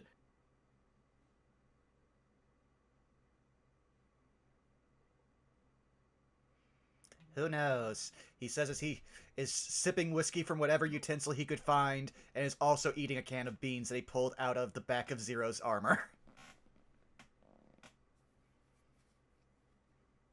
Vandry's just going to be sipping the whiskey.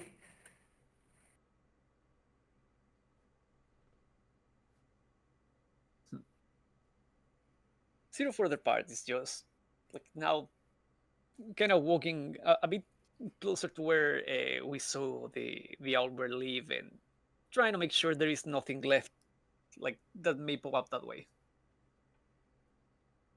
Well, for about the next, let's see, that round was about, so that'd be for about the next 48 seconds as you see the cub just managed to run away. As you just see it just kind of keep running, and then you eventually see the light from Fairy Fire go out. Mm-hmm.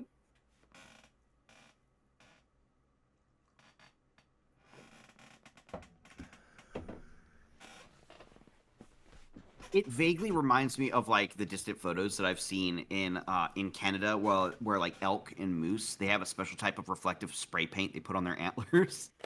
Oh. And then people are taking pictures of it, and the antlers are just glowing like the fucking sun in the distance. Or what's even funny, I heard there was like submarines were in like basic training, and like during the night they basically took like a belt of glow sticks. They would actually go out and like tackle deer and attempt to tie them around the waist just so that they could see them at night. That's funny.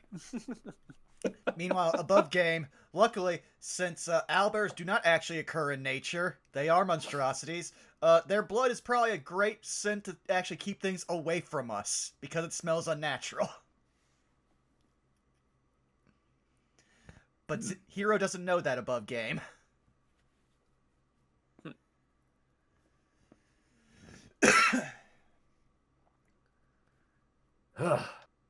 I suppose that's enough excitement for one night. As Irwin just manages to finish off his beans, and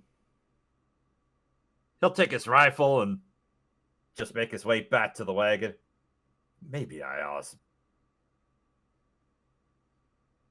suppose I can make this work a little bit as he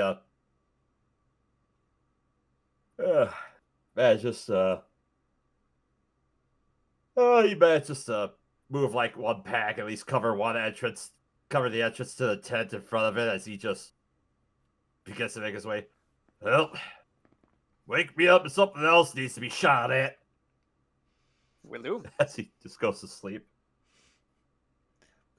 Hero will wait for a moment and then just look to Vandrius, go, do you want first trance phase or second trance phase? How far can you see out? Only about 60 feet. 120. Alright. I'll take first. Alright then.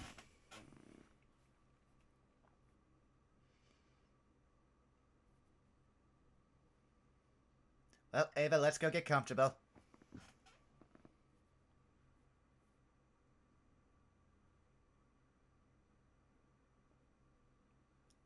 We'll just stay out. Zero will stay outside this time in the armor. What was that? But Oh, I'm yeah, sorry. He says, Ava, do you want to, let's just go get comfortable as he gestures towards the back end of the, wagon to where he'll go in first, stand between those two crates, and then let you take the floor. Oh, well, thank you. No, again, I get to have standing horse syndrome. You watch he just crosses his arms, leans against, one of the, the struts that be part of the covered wagon, and just kind of Yep, just prop yourself against the corner strut. Mm-hmm. For a moment, as you go to lean up towards it, Hero's like, huh. You get the odd sensation of, oh, this would feel almost like a hammock if it weren't for the fact that I was perfectly standing tall. But then you're reminded of the pole as you lean against it. Oh, right. I'm not allowed comfort. Okay.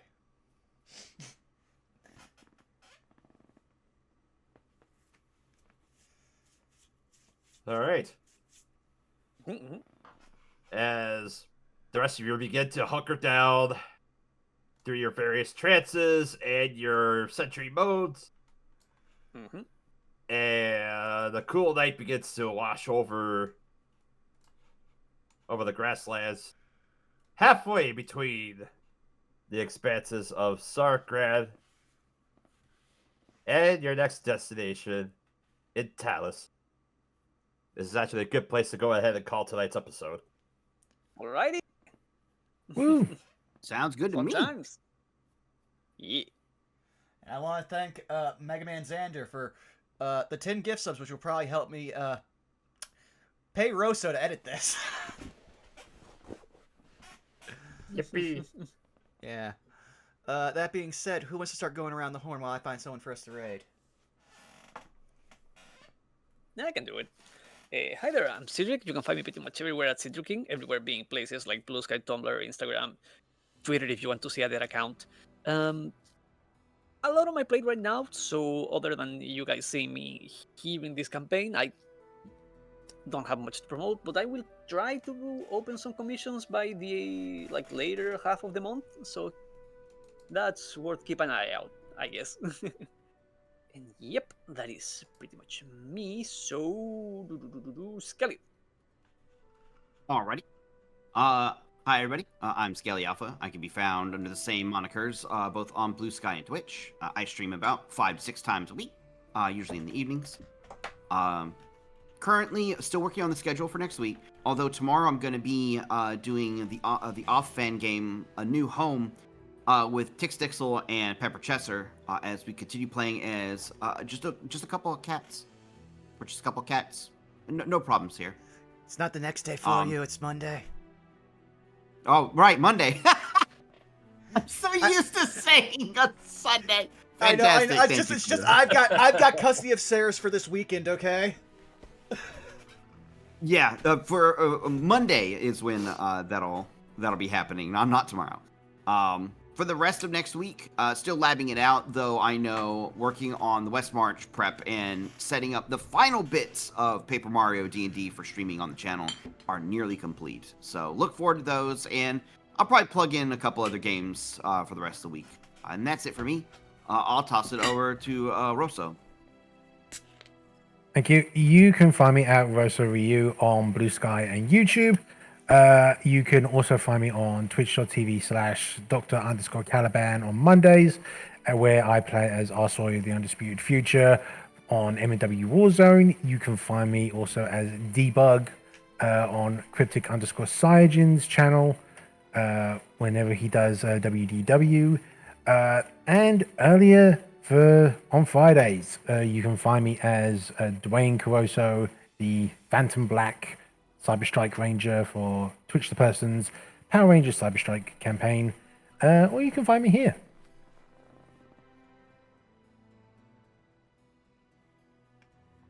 All right. Mila, it's your turn now. Yes, I was about to Yes, get the to gracious that. DM. Yes. Yes. Hello. Thank you for that.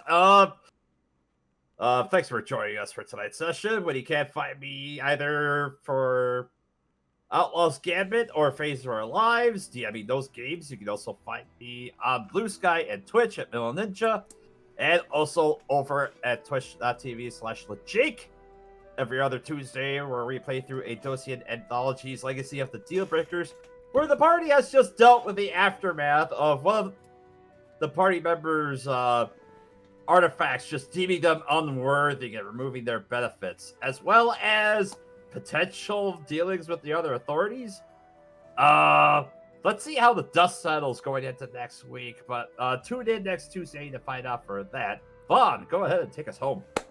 Hi, you've already found me here, twitch.tv/BurnoutVaughn. Tomorrow you can find me, Saris, and Zako doing more No Love War Extra, where we are of the deviling, where we're definitely solving a murder mystery as a defense attorney. That's certainly a thing we're doing in the future, the cyberpunk dystopian future. That being said, then next week we have Phase of Our Lives on Tuesday, where we possibly are getting into the end game. We have Aid by the Spell on Saturday, where we're about to go into our giant, super long summer beach arc.